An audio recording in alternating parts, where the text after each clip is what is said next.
I'm 38%, everybody. There it is. My DNA says it right there, 38%. So hey, that's where I'm at. But I also am 2% Senegalese. Eh? Eh? All right, guys. Let's bring on today's guest. Go ahead and mic up, buddy. Mythic Politics. Go ahead and mic up. We're gonna get over to our guest today, who's been waiting in the wings so patiently, who's tired as shit, just like I. Yes, I. Everybody, welcome, Mythic Politics.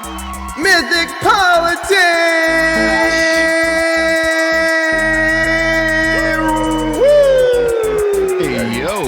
That's right, baby. What is up? Wow.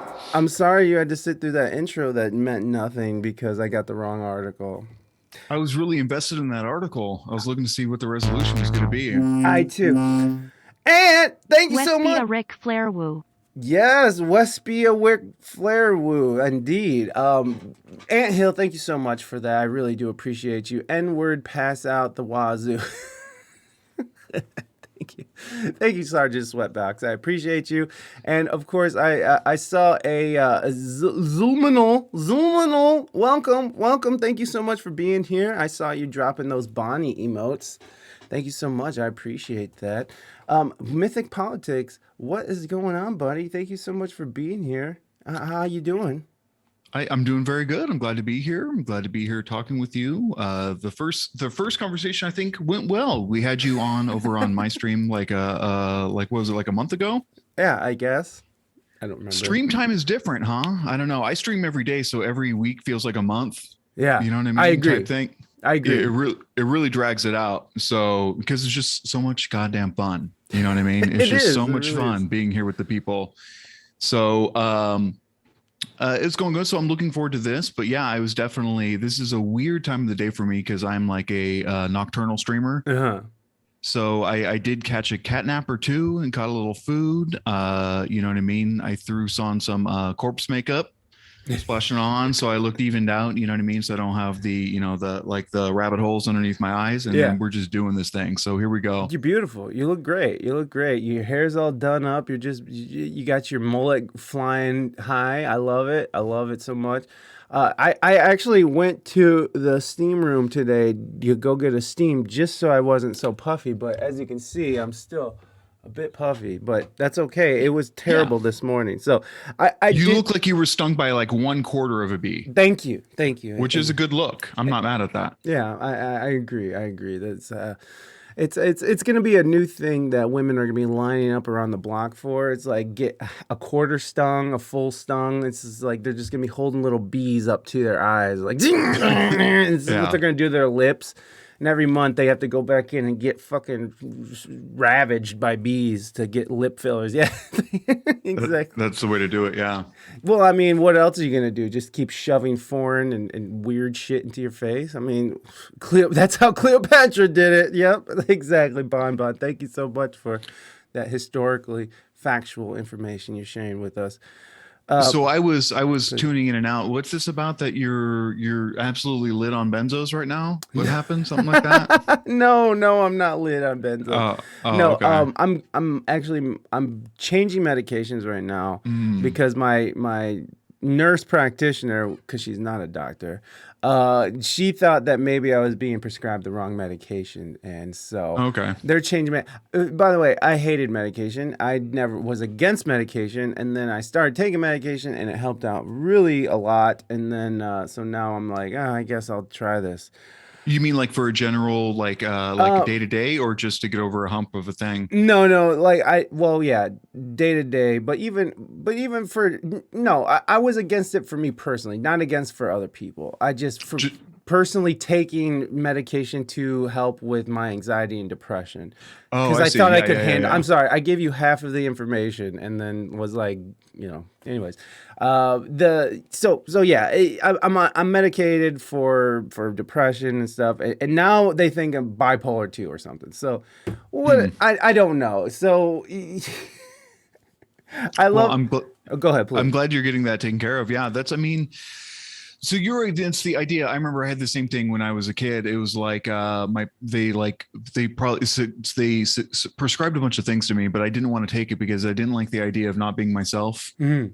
You know what I mean? I think that's a very real. You don't want to be like a castrato version of yourself. Yeah, You know what no. I mean?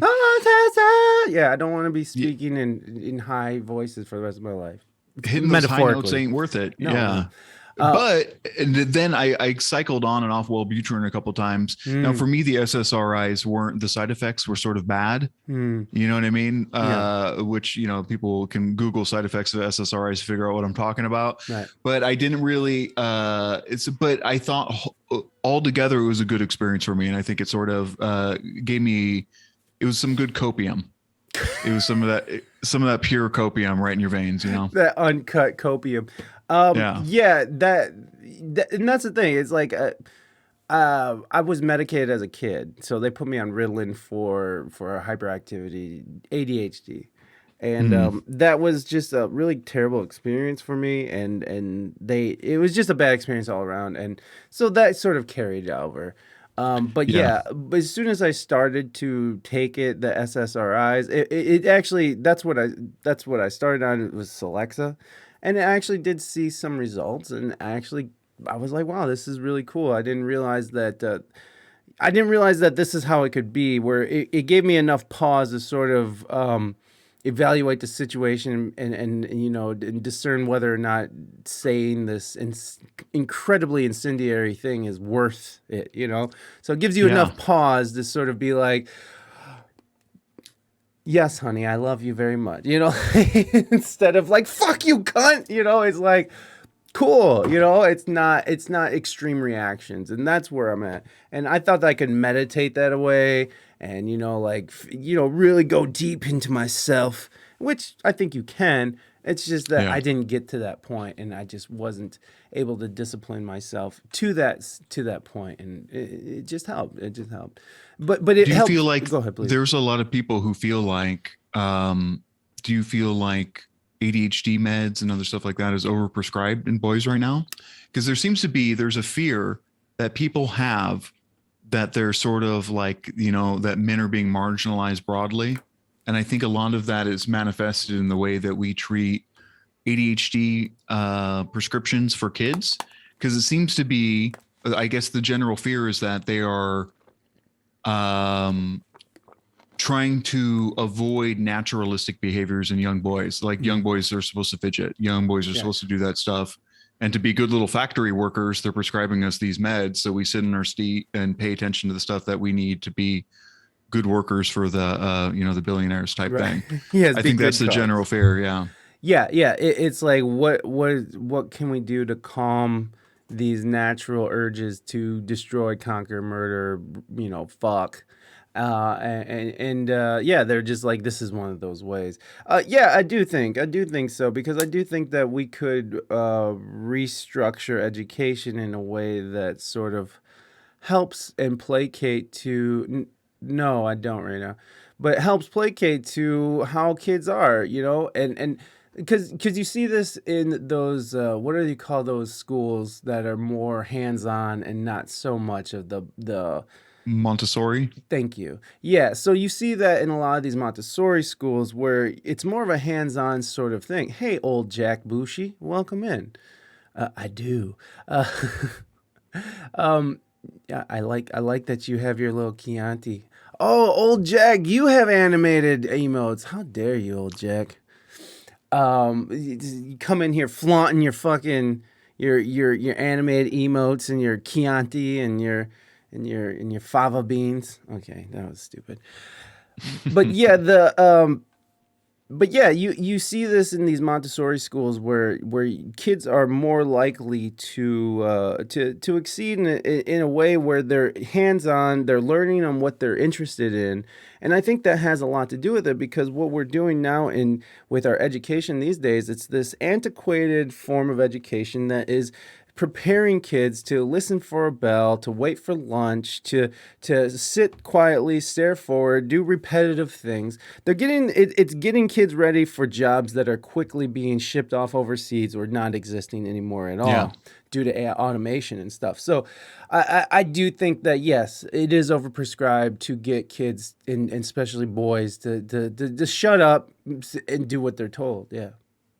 So. And then largely, you know, a facet of that is how much of the, you know, the surge in antidepressants, SSRIs, is a result of how many people were, because I think there's like literally a conspiracy that I have on this list. It's like right at the top because it's a percentage one. Can we just so we could catch everybody up? They might not know what's going on when you're talking about this list. So Yeah. Mythic Politics is compiling a list, and he's writing a book on conspiracy theories. And so he is when he talks about the list, he's referring to his list of conspiracies that he's writing on. So please indulge us. This is the list that has me on every government watch list ever. It's like the omnibus of stuff. Not only that, and then like I reached out to this guy named Mick West, who's you might be aware of him. He's like a UFO debunker guy. He wrote this book, Escaping the Rabbit Hole, and I was talking to him about doing book research because I am doing a book on political conspiracies. Well, the thumbnail is the pitch of the book is basically how I approach it is dealing with myths, dealing with conspiracy theories as historical tropes and not something to be proven or disproven, because it's conspiracies are idiosyncratic and people believe them for different reasons.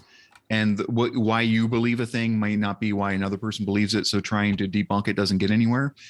And I think a lot of people are just curious about how the world works and different, like street wisdom. They just want to know all the skinny. They want to know the lore. They want to know all the tropes. So it's basically giving them that sort of with a more critical context, giving them that little edgy, cynical view of history that they're looking for, but decoupling it from extremist ideology that I think forwards a lot of these things. But I was talking to researcher Mick West about how to, because Google straight up hides things anymore. Yes. A lot of conspiracy sites are gone. You can't really earnestly go on there and find old conspiracy sites anymore because they're deactivated. They've been underground. Conspiracy theorists hopped on that COVID wave and they got booted off of Twitter and Facebook. They're hard to find nowadays. Right. So he told me to go to Telegram, and it's alarming. And I'm saying this specifically about being on government lists. Literally all the telegrams I joined for like QAnon are straight up like white supremacist. It's like the grossest shit you've ever seen. Yeah.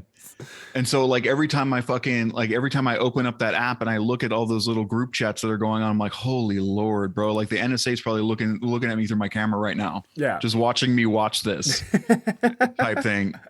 And, you know, but yeah, I see her on the list. So basically I've read about, I don't know, 6 dozen conspiracy books and political theories and ideology. And every time I found a novel trope, I basically recorded it. And one of the ones I have on here is the idea that it's alarming that the 10 to 12% of all 6 to 14-year-old boys are on Ritalin. Now that seems like an old stat. I don't think Ritalin's a thing that they give out anymore. Right. I think it's like Vyvanse or Adderall. Right. It's stuff like that now, right? God damn, Adderall is. But please finish. Please keep going. Oh yeah, and I wonder how much of that, being that things are the way they are, the material conditions are the way they are, the housing market is as it is, the boomers tanked it, right? And millennials are pretty much X'd out of the housing market forever, because now you have like these equity firms buying up houses en masse. I don't know how to say that word out loud. Yeah. It's one of those words that you read, but you never say. En masse and massy. And massy. Yeah. I like to throw an Enya in there somewhere. Yeah. Like, bro, there's no N in there. It's like, it doesn't matter. I need some kind of accent in that thing. So what are we going to do, right? How much of the SSRI wave that we're riding on now is because we were overprescribed stuff to override basic human behaviors early on, and how much of the SSRIs that we're getting now are just copium for things that we can't control? You know what I mean? Right. So this fucking thing. Sorry, I thought I turned this off. No, I do agree with that, because like, how do you? I mean, to think that you're trying to manage a entire country at scale, their mental health, because everything varies. Everyone's brain is very different. And by the way, Bonnie speaks French. So what does that even mean? En masse. Adderall is not awesome, but sure, if you like Adderall, good for you, John. No, I'm not judging you, John. I'm not judging. I realize that Adderall is helpful for very many people. As someone who has abused it to get through college, I know very well that what it does. So I'm not a fan. I'm more the opposite direction. I'm more of the guy who's in the couch. I don't want to be scrubbing my baseboards at 4 a.m, until the paint comes off. It's just not my thing. Yeah, definitely get through college. Please speak more slowly so I can understand what you are saying. Haydar, I will try to, but I speak quickly, and so I do apologize. Hey, okay, so you're a Suarez fan. I didn't see you in there. I love me some Suarez. So you're definitely in the so then do you lean towards the conspiracy side that it's something to sort of drug the masses, or do you think it's something that's just hard to manage at scale just because there's just so many people that we're dealing with? I think it's broadly, America, it's one of the shitty facets of our healthcare system, right? Because we don't actually, it's the reason why we have school shooters and depression on levels that no one else has. It's because we're fundamentally underserving the populace. We're not doing the checks and balances. We're not getting kids in front of therapists. We have like a weird vein of rugged individualist, toxic masculinity that like makes kids have no social skills. They're unfuckable. Girls don't fuck with them. They have zero drip, no clout. So they go into a school and shoot it up. It's like, it's a weird, bro. Like it's the smallest dick energy ever, going to a school and shooting it up. It is. So how do you prevent that? Right. So I think that there's getting kids in front of medical professionals and therapists, and I think that medication is sort of a cure-all thing. I'm not against SSRIs and I'm not against that stuff, but I do think they're probably overprescribed as a salvo against the real meaningful, probably face-to-face time stuff that is probably expensive and insurance companies don't want to cover it. It's just easier to pay for a pill. Yeah. So I think that we go that way. Yeah, for sure. Therapy, and it takes time and money, and the insurance is just like, what's the easiest way to get through these sons of bitches? Just give them drugs. It's just much easier just to give them drugs. But then, I caught that you said that your experience with SSRIs wasn't so happy, or wasn't so happy. What the fuck? Wasn't so great. And so when you see these negative or adverse reactions to these with people, sometimes you can get some very violent reactions, and it gets worse. What was it like for you, if you don't mind talking about it? I couldn't bust nuts. It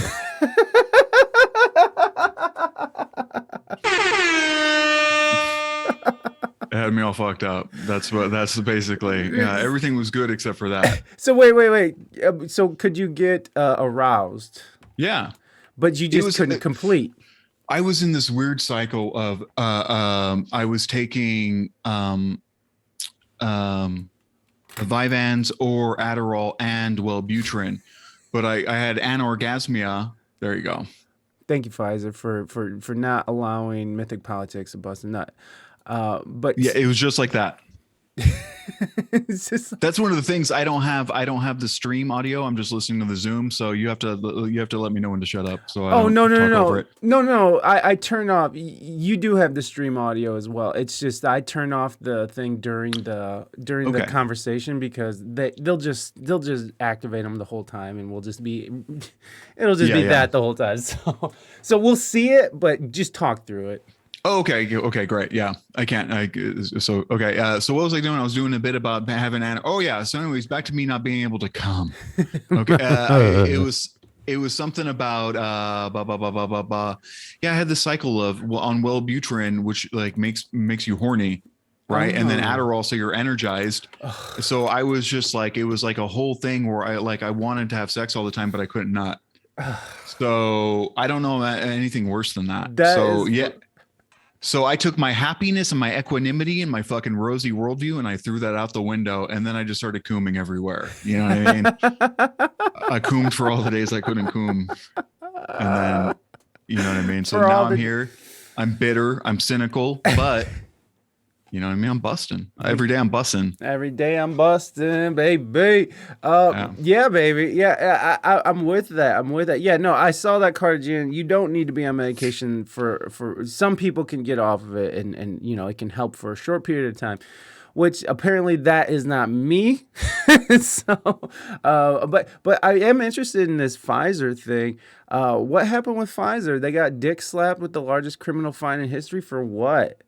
I mean, And they say that, but like when the fine is like 1% of the profit they right. made doing the bad thing, then what is even the point? Right. Well, no, it's very funny. It's comical, right? Like it just came out the other day that Walmart got fined like $2 billion for dumping toxic waste into some fucking, you know, some sanctuary where there's like rare fish or something. I'm just making that part up. But this is true. Walmart did dump a bunch of shit into some body of water and they paid the bill, but they saved billions on just dumping that stuff in the water. By paying a fine. So like if you were gonna save $20 billion by dumping this stuff into the ocean, instead of getting rid of it properly, you're gonna gladly pay $2 billion. You save so much more money by just destroying the environment. I mean, it's just how our business model is skewed. I think. Would you agree with that? Our business.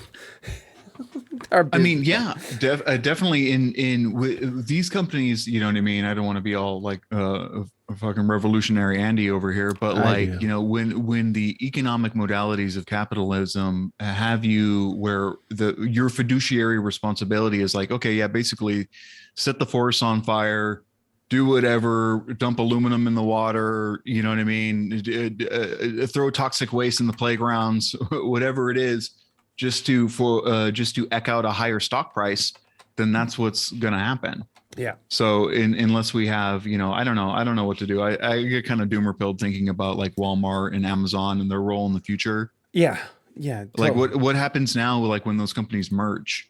Well, that's what's happening now, right? Like, that's what I feel like that's happening now between America Inc. and China Inc. I feel like there's a merger going on, and and I don't think it's necessarily a conspiracy per se. I think it's just the momentum of how we do business and how capitalism has just sort of run amok. And you know, because I don't want to be caught on the side of extremist conspiracy theorists, because that's not me. It's really not. I know, like when I went on your show, like I start. Okay, calm down. When I went on your show, I definitely turned because people were turning on me, and like I just went more towards like, fuck it, I'm just gonna be the heel now, and I'm okay. I liked it. Me too. I had fun. It was good for content. You know what I mean? It was great content. I mean, but you know, I don't think it was great for building any kind of audience, cross audience building. The same thing. There was another gentleman that I tried to have on the stream, and like literally, I think that I just have to do, in order for me to get qualitative interviews where I'm literally, because I have like, along with the list of tropes that has like about 3,000 conspiracy theories, I have a list of things that people articulate that they're afraid about, or motivations. And I think that if we speak to those true fears about people, we're going to be able to bridge the gap, because it's less about the facts and more about how shit makes them feel. Mm-hmm. And that's not, and me as a humanist, I'm like a secular humanist, right? I think that the way people feel about stuff is all that kind of matters in the universe. It's the only known quantity in the universe that kind of matters to people, is how we feel about ourselves, how our family life is, and everything else like that. So in order for me to write about this stuff and not be tone deaf or whatever, I have to talk to people and figure out what literally, and not, I don't want them to quote newspaper headlines back at me, or feel like they have to defend a thing or prove it. I want to act as if, okay, let's say what you're saying is true. Why does that fuck with your head? What about this wounds your pride, fucks with your ego? What about this crushes the way you think the world works, or whatever? Like, what about this is like devastating? Why is this thing stuck in your head like that? Let's just say it's true. What's up with that? And it's very hard to get those qualitative, just descriptive answers out of people, especially when I have a hostile ass cynical chat. You know what I mean? So I think that I need to take those off air and just have interviews where I can, where people aren't curbing what they're saying based on what they think the reaction from the chat is going to be. Yeah. Or something like that. But I feel it. I think you did as well as you could. Well, with an adversarial audience that you're reading in real time. Right. And then you know, like, I don't mind that, and like, I think we addressed it a little bit last stream where you were just in chat, and it was just like, well, it's okay when the chat kind of turns on the guest, because that's sort of what you're inviting in, and like you said, that maybe you do need to take some of it off of the live stream in more of a private situation. Whereas I think that's amazing. Like, because I'm coming from that world. I'm coming from, like, I've been doing my podcast for about 7 years now. So I've been doing podcasts when people still didn't really even know what podcasts were. So I have, like, I'm coming up on 400 episodes. So wow. I know, you know, like, and by the way, my podcast, my audio side is like way bigger than my Twitch side, by the way. It's like, it's much more of a built audience than my Twitch side, which is rather new. And nothing against the Twitch people. I love my Twitch people. And what's interesting is that the Twitch people are getting to be known by the audio people as like regular people who are sort of a part of the show. So it's actually taken on this really interesting life of its own within the audio side of things. But anyways, but I know what you mean. I know what you mean, because that's what I would do. That's what I've been doing my whole time that I've had my podcast. And then all of a sudden you bring it onto Twitch, and it's very public. And I've had moments where the guest feels attacked.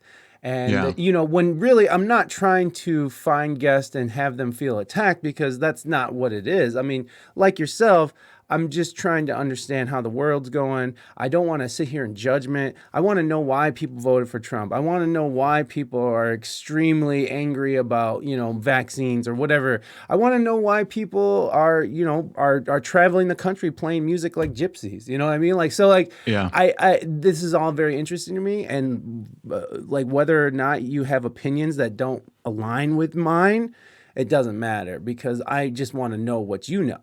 And then when you add that to a live audience, all of a sudden, you know, that all goes out the window. I had someone on the other day, or a couple months ago, and, you know, he was a black dude saying he loved Uncle Tom as a character, you know, and that's an incendiary ass thing to say.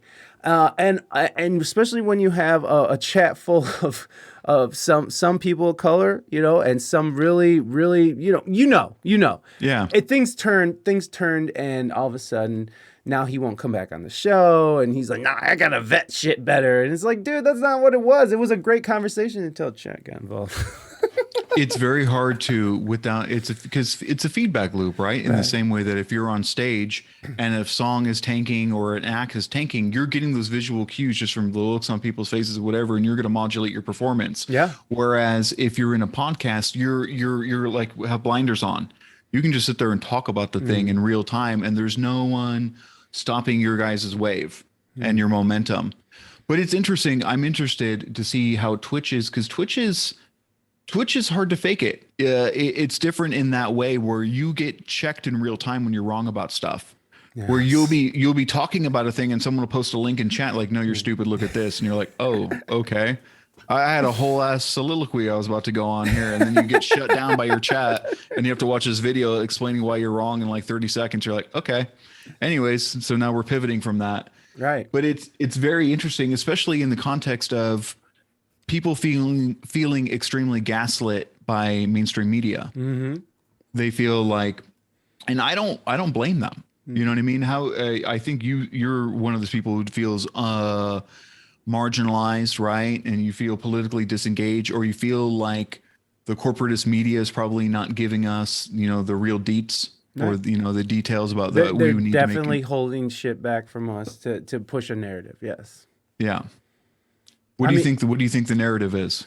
It's fall in line, do what we tell you. I mean, it's always been that, but now it's like, fall in line, take these vaccines, even though they don't slow the spread. Maybe a little bit, but come on. The president just got on the TV. Look, we don't have to go to vaccines right now, but that's just an example, all right? It's just an example of like something that they're pushing so hard, and they don't even have all the evidence. They don't, obviously no one has all the evidence, but it's like they're pushing it as truth. They're pushing it as fact. And the fact is no one knows, and not even them. And the fact that they're trying to push it as something that they're the all-knowing is bullshit in itself. And I mean, there's way more to it than that, but like just in one little section of thought that's there. Oh, thank you for that host, Mythic. Yeah, I didn't realize I hadn't been doing it.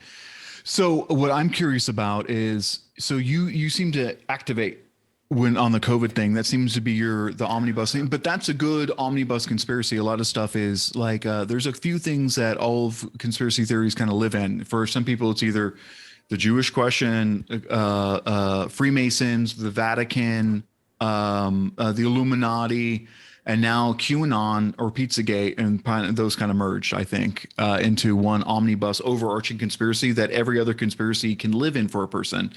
In the same way that like Christianity is a totalizing type of ideology, which can recontextualize the way you look at the whole world, right? It's like between me and God, and there's a sacred covenant, and then everything else it comes down from that, and I recontextualize my whole life from that. QAnon is another thing that people can do that with. They lock onto that and they recontextualize everything. They like rethink. Okay, that's why I had problems in school. These motherfuckers were like baby eating pedos. I knew I was right to not trust them.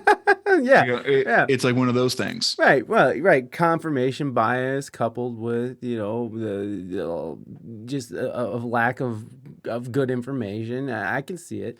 And the same way with wokeism too, by the way. Yeah. Well, okay.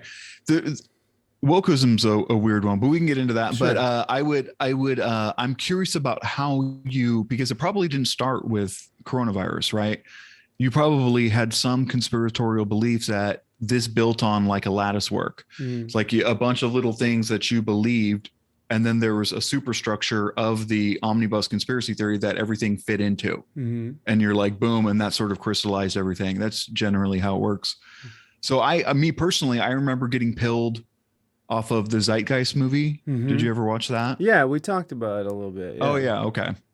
And then like hip hop music, like Immortal Technique, and shit like that. I think a lot, just like really like looking into like what the hell is he talking about with like Anunnaki? Yeah, like Nephilim. What the hell is he talking about? Like getting pilled on like alternative religion, occult references, occult conspiracies, and stuff like that.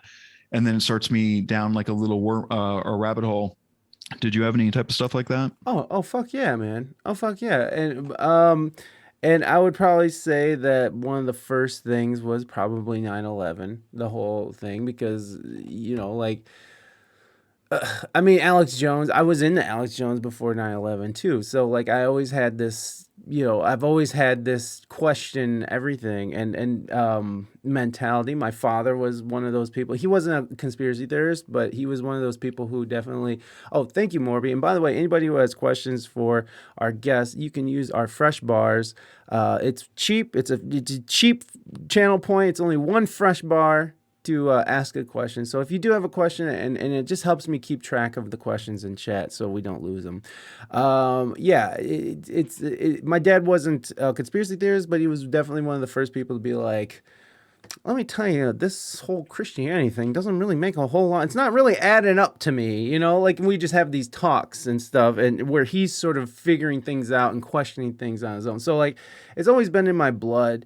And plus, I come from a family of rebellious Mexicans as well. So it's in my blood to just not take it for face value.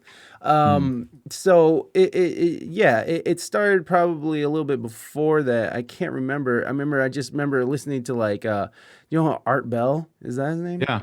Coast to Coast. Coast to Coast. I remember hearing Art Bell. My dad listened to him on the... Okay, thank you. I remember that was that was something my dad listened to on the AM, and he also listened to Rush Limbaugh, who actually did hit on conspiracy theories, which that's probably why people think that the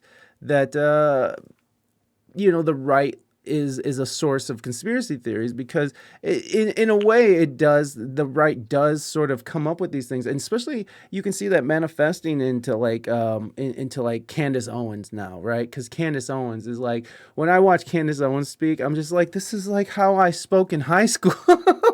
This is what I've thought, like, because after 9/11 and after what's that movie? What was the doc that came out? Loose Change. Like it was over. I mean, Yeah. it was just over, and that was it. And like then it was like, I'll never ever believe anything you say. You had the Iraq War. You had the obvious lies. You had the whole Bush Cheney thing was garbage. And now to sit there and the fact that we are sitting here and we're giving praise to this old fucking painter who's a fucking war criminal drives me up the fucking wall. He should be fucking dragged into the streets and beaten to death by the people he had fucking betrayed. Fuck him. Are you talking about Bush? Both of them. The whole fucking Okay. thing. Yeah. It's interesting. When you think about it, you had 9/11 hit, and then you had, which triggered the fuck out of everybody in America. Right. You know what I mean? That really, that was like an epic thing. That, like, I've not had a thing like where I felt earnestly like patriotic and like felt like we need to circle the wagons about a thing, other than maybe Corona a little bit. You know what I mean? That there's like, I remember with Corona when it started, and like you get about a month in, you realize, oh, this is going to stick with us. This is a thing that this is kind of like the new normal. And 9/11 had that feeling too. There was like a pre 9/11, and then there was after that. Probably JFK was the same thing, but I wasn't alive then. Right. It's like life was one way, and then that event happened, and then for everybody else, life was different after that. And it's like we all had collectively like PTSD after that. And then there was the wars that we were sold on as righteous, right? And unlike World War II, it ended up not being, bro, that was a huge W for us to finding concentration camps. Yeah. Because they recontextualized, that made everything righteous after the fact. It like isolation, should we get involved or not? And then it's like afterwards we have these concentration camps that we can point at and say, see? Yep. We should have gone there. We didn't have anything like that in Afghanistan and Iraq. WMDs, that's what they had. Yeah, it's like a fucking, it's a boondoggle, It's like the whole thing is just, so we had that, and then the millennials had the housing market pull out on them. So we got pilled on our insecurity, the futility of war, and how they lie to us to foment wars. We saw that in 4K, everybody. And then we had the financial market pull the rug out from under us, and the banks and everything, the banks working in concert with the government to steal our houses back and steal our life savings, all the equity we had in our homes and stuff like that. And it was like kind of like a triple punch. And I think that pilled a whole last generation. Yeah. And then, you had, Obabe, and then he was like, and then online hit. Yes. Yeah, once all those things happened, then everybody had a Facebook to complain about. And then it's not been, political discourse has never really recovered. So we're fractioning, but in some way you're talking about Rush Limbaugh and being right wing. It's interesting because for a long time, I don't know how much we got into it, but the Augustin Burrell, but you can go back and read books from the 1780s where they're blaming the Jews, Jewish people, and the Freemasons for fomenting the war. And when you take what Augustin Burrell said, you can change some words out, and it sounds literally what like Sean Hannity says. It's literally for people, and I'm not necessarily saying you're a part of this, but I think you're more like the reactionary center. You're sort of like a reactionary centrist a little bit. Yeah, I would say. But for like true blue, like Christian Republican right wingers, modernity is a bit of a conspiracy theory. The whole thing, they look at it as like straying further from God every day, right? They're looking at like not saying prayer in schools. They're looking at this. They're looking at the secularization of life as a degradation. So there is a conspiratorial component to it. Yeah. And they're right. We come from them kids. Well, yeah, exactly. Yeah. I mean, it was like the whole, like, this rap music is destroying our culture and our kids. And some would agree with that. And there would even be some black people who would agree with that as well. But You know, like for the most part, yeah. They're coming to get our kids. They're gonna turn them into fucking Satanists. They're gonna fucking turn them into. They're gonna be fucking outside of marriage and all this shit. You know, yes, indeed. That is where a lot of this stuff stems from, is the fear of them coming to get our kids and take our jobs and and fuck our wives and all these things. Hell yeah. Hell yeah. Let's fuck some wives. I only like 2 out of 3 of those. You know what I mean? Morby, enjoy. Have a good day, bud. Specifically for them, I have this list here of fears. Let's see here.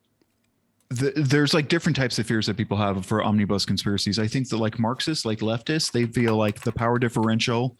The power differential between the populace and elites is increasing, and we're slipping into a dystopia, like a financial corporate dystopia. That's like what like leftists are afraid of. That corporate power will create a permanent underclass in society. Now, Christians and more like I would say like broadly right wingers, but I think that even generally right wingers have internalized a lot of the Christian apprehension of millenarianism. That the evil's winning a war for the world, that the end times are approaching, that you're going to hell, that the feeling of powerless or insignificance in the face of the machine. And the big one for Trump, it kind of speaks to what we were talking about earlier about Ritalin and stuff like that. It's that the feeling of men in a post-industrial America, that we are disposable as men and that we're being replaced as white Americans. It's the general fear of white people not being the plurality anymore, which... No. You know, that for people in flyover states in Ohio, that's got to be terrifying. It is. You know what I mean? It is. And I'm in Ohio and it is terrifying. Oh, yeah. But sorry about that. I don't care. I don't care because I think that we are the real idea and this is the real America. No, I mean, sorry for using it as a reference. I don't care. That. I don't care. I shit on Ohio all the time. Ohio fucking sucks. It seems to be. There's probably better flyover states. So what's the state around you that has like nobody in it? Well, probably like Wisconsin or fuck Wisconsin. I'm talking about people from Wisconsin. No, Iowa. Let's shit on Iowa, but still. Okay. But no, but to be honest, I'd rather be in Ohio right now than anywhere during a pandemic because we're not freaking out like fucking the coast is. And you're in Texas. You know exactly how this is. You're not freaking out. Like no one's freaking out over there. Everyone's fucking chilling. Everyone's remaining calm. You protect the vulnerable. You fucking and you do the best you can and get vaccinated if that's people what aren't you protecting feel. The vulnerable here. Exactly. You're protecting. They're just sort of going on. They're like, if I give some pushback, I wouldn't really say they're Christian? Protecting the vulnerable. But what are your thoughts on black people and BLM? We'll get there. Are you a Christian? Okay, so we got some questions from the chat coming in, and we'll address those. The black people are amazing. I'm married to a black person. I don't know. That's kind of a weird question to ask, Ball Dragon. No offense, but BLM is kind of a shit show of an organization. There's certain aspects that I agree about, but there's a lot that I don't. And when you look at who the leaders are and look at how they are like Marxism for everyone but me, and I have like 4 homes, including a $4 million mansion in Topanga Canyon, which is one of the richest neighborhoods in the world, and you're telling people that they have to live like Marxist or like Jesus, like in communism, but you get to live on top of the hill. I think that's a bunch of bullshit. Yeah. So, and I am not a Christian. I used to be, but I don't care about that shit. But I don't disrespect people who do, because I'm respectful and I want people to feel welcome. So if you're I disrespect everyone equally. I don't feel like I dole it out extra for Christians. Mythic Politics is a different person altogether, which, by the way, can we get a shout out for Mythic Politics? He is a streamer here. I speak for Mike in this regard. Thank you, Ball Dragon, for following. Ball Dragon's like, I got to know how he feels about BLM before I follow. No, now that you followed, I support BLM. Fully. Well, there's even people who are on the ground at the protest don't necessarily like the what's called the BLM leadership, which is basically the people that own the website. Yeah, I think a lot of people, even though they have list the website BLM.com or whatever it is, I think a lot of people, they're just generally just against police brutality. I think most people would agree there's systemic racism in the U.S. and police disproportionately shoot black people, and there doesn't seem to be a good handle on de-escalation. And I'm not saying they're terrible at it. I've personally seen cops de-escalate stuff fairly well. You know what I mean? So I'm not saying that it's all the way bad. It's just when it goes bad, it goes real bad. Yes. And, and there's no consequences for the cops. So I think that there needs to be some stuff. But I think for me as a Marxist, right? When I see cops effectively in my worldview are just babysitters for rich people's property. Yeah. That's literally what their job is. They're not out there fighting for the working class guy. They're not out there fighting for the lever. They go get money. They go get money for the government. They go and extract money from the people as well.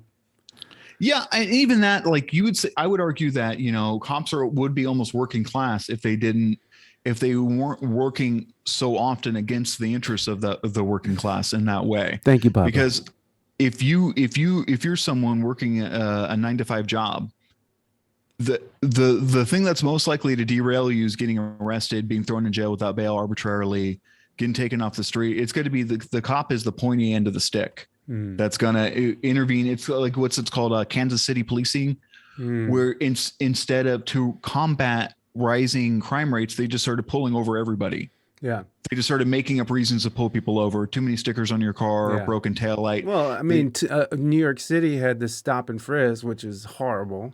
Yeah. Same thing. Yeah. It gives them an impetus to stop you and shake you down and see if you have drugs on you, see whatever, to try to intercept you if you do have warrants, if you do have this or that. So their idea is like, hey, if we just get face-to-face contact with as many people as possible and arbitrarily detain them for stuff, we're going to get at them before the crime happens. So it's like a way of like them attacking pre-crime. And then you see, prison rates skyrocketing and crime rates going down, but at what cost? Right. You know what I mean? So yeah, there's less purse jackings or whatever. But now we have to pay, whatever it is, $10,000 a year for everybody that's arbitrarily thrown in jail because they smoke weed or something. Yeah. And cops are a big component of that. You know what I mean? So I don't think it's their fault. I think it's the legislators' fault. I think it's the lobbyists' fault. I think it's the private prison industry's fault. I think it's everybody who's keeping weed illegal. I think it's the pharmaceutical companies who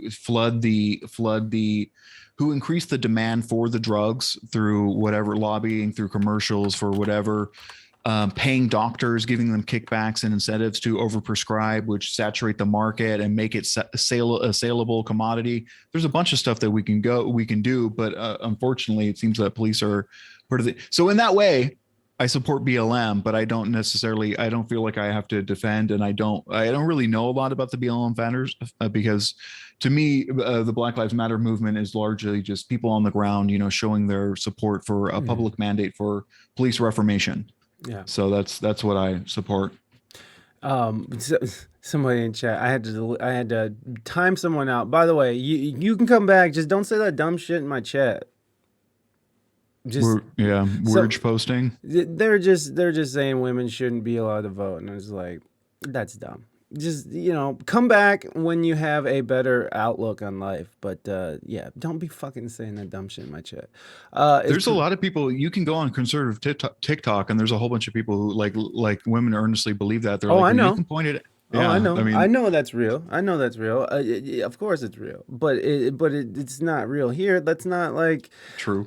You know what? And maybe it's funny when we say something's real, and then like I think Ben Shabibo does this a lot, where you'll go in there and he'd be like, leftists think that all boys should be castrated when they come out of the womb, right. And you're like, word, what? And then you go and click on it, and it's like 3 quote tweets from like 3 people with no followers and no likes. It's like, come on, bro, right? You can cherry pick anything to build a narrative, but we leftists believe that boys should be castrated at 2, not right out of the womb. Right, you know exactly. What I mean? Get your facts straight, Shabibo. Exactly. Please refrain from posting links. How dare you post links? 10 messages were deleted by the moderator. What? How did that happen? Chop. All right. No, I didn't post the link. How dare you, Cardi? Suspect. You did. You did. This show went from Smooth Bunny Hill sled ride to oh shit on the Olympic grade hill. I don't know. I don't know if that's true, but no. I'm just not into that kind of fucking shit. I realize like I want to have an open discourse, but like that is such a closed off discourse. We are so past women voting that like that's not even worth going over anymore. Like I get that that's a movement within the conservative, those hardcore conservative fucking movements, but like I don't care. Like we're so past that shit, and I'm not a conservative, so there you go. I have some. Go ahead. I wonder if El Cartagena, Cartagena. Yes. I wonder if they did that thing where you accidentally didn't leave a space, so you did word dot another word, then it linked, and then he got instantly purged. Yeah, and then my bot has no chill. Well, no, because you like to say things like ACAB, and that to me, I mean, I know that there's a whole movement behind that as well, and so I'm just curious on what is the alternative if all cops are bad and that we should banish all cops, then what is the alternative? Well, I think that that's one of those things that people have a reflexive thing about. Like, for instance, Wyatt Cenac had an HBO show about 3 years ago. And I was so triggered by this episode of the idea of abolishing the police that I watched like 3 times in a row. I was like, I didn't really internalize the concept. And it took a lot. I'm like, why am I know it was one of the few times where I'm like, bro, I'm getting triggered by this. And I can't figure out why. It's because I felt like a conservative. I was just rejecting. I was like, bro, you can't just fucking get rid of police. Like, what's going to happen? And then I sat there and contextualized everything. It's like, when have I, as a man, ever needed to call the cops? And I couldn't think of one fucking time. And when I had to call the cops, did they do anything for me other than give me an incident report? Mm-hmm. And then couldn't a person with the clipboard have done that? Like, did it need to be a cop? And I was like, oh, okay. But then I'm like, yeah, but put yourself in the perspective of a woman. What if something's happened? It's like, bro, if you're getting RAPED'd, calling a cop is not going to help you. You're just not like, what do you just sitting there getting violated and you're like calling 911? Right. And like being put on hold. Well, someone just railing you. Like, that's not how it works. It's not going to fix anything. Right. Yeah. So the response time is going to be too low, especially if you're in the inner city and it takes an hour for an ambulance to get there or whatever. So like, I think that we just have to fund other stuff like social workers. And I think there's always going to be a role for police for violent stuff. But even then, having a cop show up in full SWAT gear with, double strapped up and tasers and bulletproof vests for somebody that's, like shitting in their front yard because they're, they're nuts or whatever. I think that that's probably not the move, but I don't know. I don't really know. Maybe it's a reason. I think what the problem is, once you have institutions that exist, it's very hard to get them to vote themselves out of power. It's very hard to debudget a thing that's been budgeted. So and systems have a way of self-perpetuating.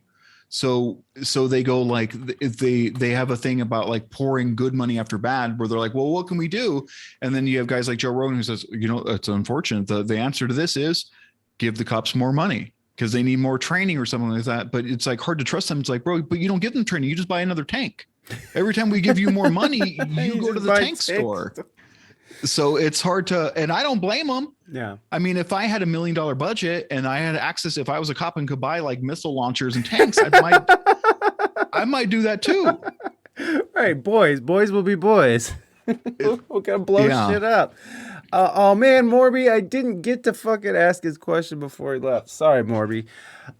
Anyways, but no, that's, look, and I get that. Like I get the over policing aspect of things. It's like they don't need to be all up in our shit all the time. And I'm not, like as someone who's not been the biggest fan of cops and still is not the biggest fan of cops, but I do respect the shit out of anybody who decides to put on a badge and go and protect their community.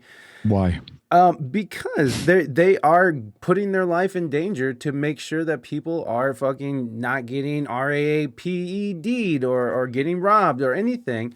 Well, again, do they though? I mean, the threat of police being there I guess, right? The idea there's a deterrent force, like, hey, if I do this thing, some guy in blue is going to show up and shoot me. You know what I mean? And then like sprinkle some crack on me and get away with it or whatever. There's that threat, I guess.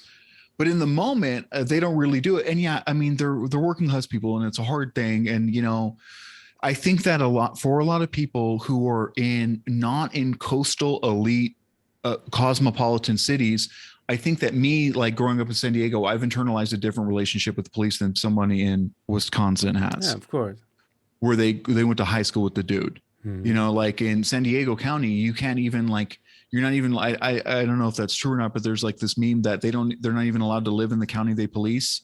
They live in the county next to it, so they're literally like not even a part of the community. They're purposely pulling out of the community. Balboa Park is amazing. Yes, indeed. The Balboa Park. Yeah. It's like Times Square. And Times Square. They'll shoot you in Balboa Park too. Yes. Balboa Park is very pretty. I love Balboa Park. I love it a lot. It's got that old time imperialist conquistador vibe where you're like, you can just taste the oppression of the indigenous peoples when you go there. It's just like, yeah, well, it's still beautiful. It's still pretty. I mean, it's beautiful oppression. I enjoy. I can enjoy that oppression. But yeah, no, I get what you're saying, and I just don't know what the alternative, and I just don't think sending in psychiatrists or whatever or therapists to a violent situation like a domestic abuse situation is the right choice. I have my brother-in-law who's very deep into this. He's pretty militant. He's Muslim and he's Muslim and militant. He's part of an Islam movement of that is totally against the police. I mean, listen to him talk. He's been on the show. He's very smart. I'm not just saying he's like a hero. Like, fuck the police. But he is. But he's saying that he would like to see less over policing and maybe have like a police station in every neighborhood, which has people from the neighborhood. They're not out patrolling. They're not out in people's faces. They're not, maybe they are just taking a walk down the block, but they're there to say hi. They're there to help. They're there to serve. They're not there to collect revenue for the government. They're not there to protect rich white people's fucking property. They're there for that community. And then when they're needed, that's when they're needed. That they're called in when they're needed. Now, I get that, and that's I'm with that. But then you look at places like San Francisco and Chicago and Minneapolis, who have all defunded the fucking police, and now who are all calling for a refunding. And when you have people in San Francisco leaving their fucking car doors wide open with notes on there saying, "Please don't smash them. We don't have anything in here." I think there's a problem. I think there's a problem when you have mass smash and grabs. I think there's a problem when you have all these left-run cities, by the way. And again, I'm pretty fucking Democrat. I voted for stupid fucking Biden and this fucking stupid whole, oh God, I feel disgusting. I voted for all those assholes, okay? I would say real briefly. Sure, I'm yelling. Okay. The Democrats are a right-wing party, number one. Right. Number two, there's poverty undergirding all of this action. Of course. So I think that you can't really, if I was born in Chicago and south side of Chicago and I needed to come up, I'd probably be slinging too. You know what I mean? Yeah, so but when in Chicago history and San Francisco history has it been this bad where they have smash and grabs like coming and now and it's only and then they're only upset because it's happening in their neighborhoods, because this has been happening in South Side Chicago and fucking Oakland for years. And now that it's in their neighborhood and it's their stuff, they're worried about it. This shit's been going on for a long time, obviously, but it's when you let your guard down, that's when shit's going down. And I think that speaks volumes across the board. Is like, if we're going to start defunding police out of these major cities, then we're going to have an alternative that's not going to allow people shit. I mean, because it's not just these stores that are being affected. Like fuck Nordstrom. I don't give a fuck if Nordstrom's is broken or burnt down. Fuck that place. But what I do care about is that 17-year-old girl who's working there who fucking all of a sudden is being knocked down by some big brutish dude stealing shit off the racks, and who has to deal with that trauma of being fucking robbed. Like, I think that's horrible. Like no one talks about how fucking traumatizing being robbed is. So it's like, yeah, we have to think of something else rather than just like, fuck you, police, get out of my neighborhood. Oh shit, my neighborhood sucks now. Oh, doggone it. So, like that's what I'm saying. Truth is, we tend to be violent. I think that, yeah. Yeah, I think that the police should have, like, for instance, I don't know how it is. Like, when I did customer support for Apple, I had to have two months of on the job training before they even let me talk to a customer once. You know what I mean? So I don't know how much training a police officer gets, but I feel like it's almost the same amount. Yeah, I don't know it how long is. the It's Peace less Academy than is. it's less than a hairdresser. Yeah, it's wild how like tattoo artists, hairdressers, and barbers Have they more have like training. yeah. But that's what people are saying when they're saying, give more money and give more training. More saying teach these people how to be real, respectable members of the community, pay them more, require more of these people, and maybe we'll get something better. I don't know. Yeah. Maybe. Yeah, I don't know. I think but that doing the same thing over and over again is not the solution.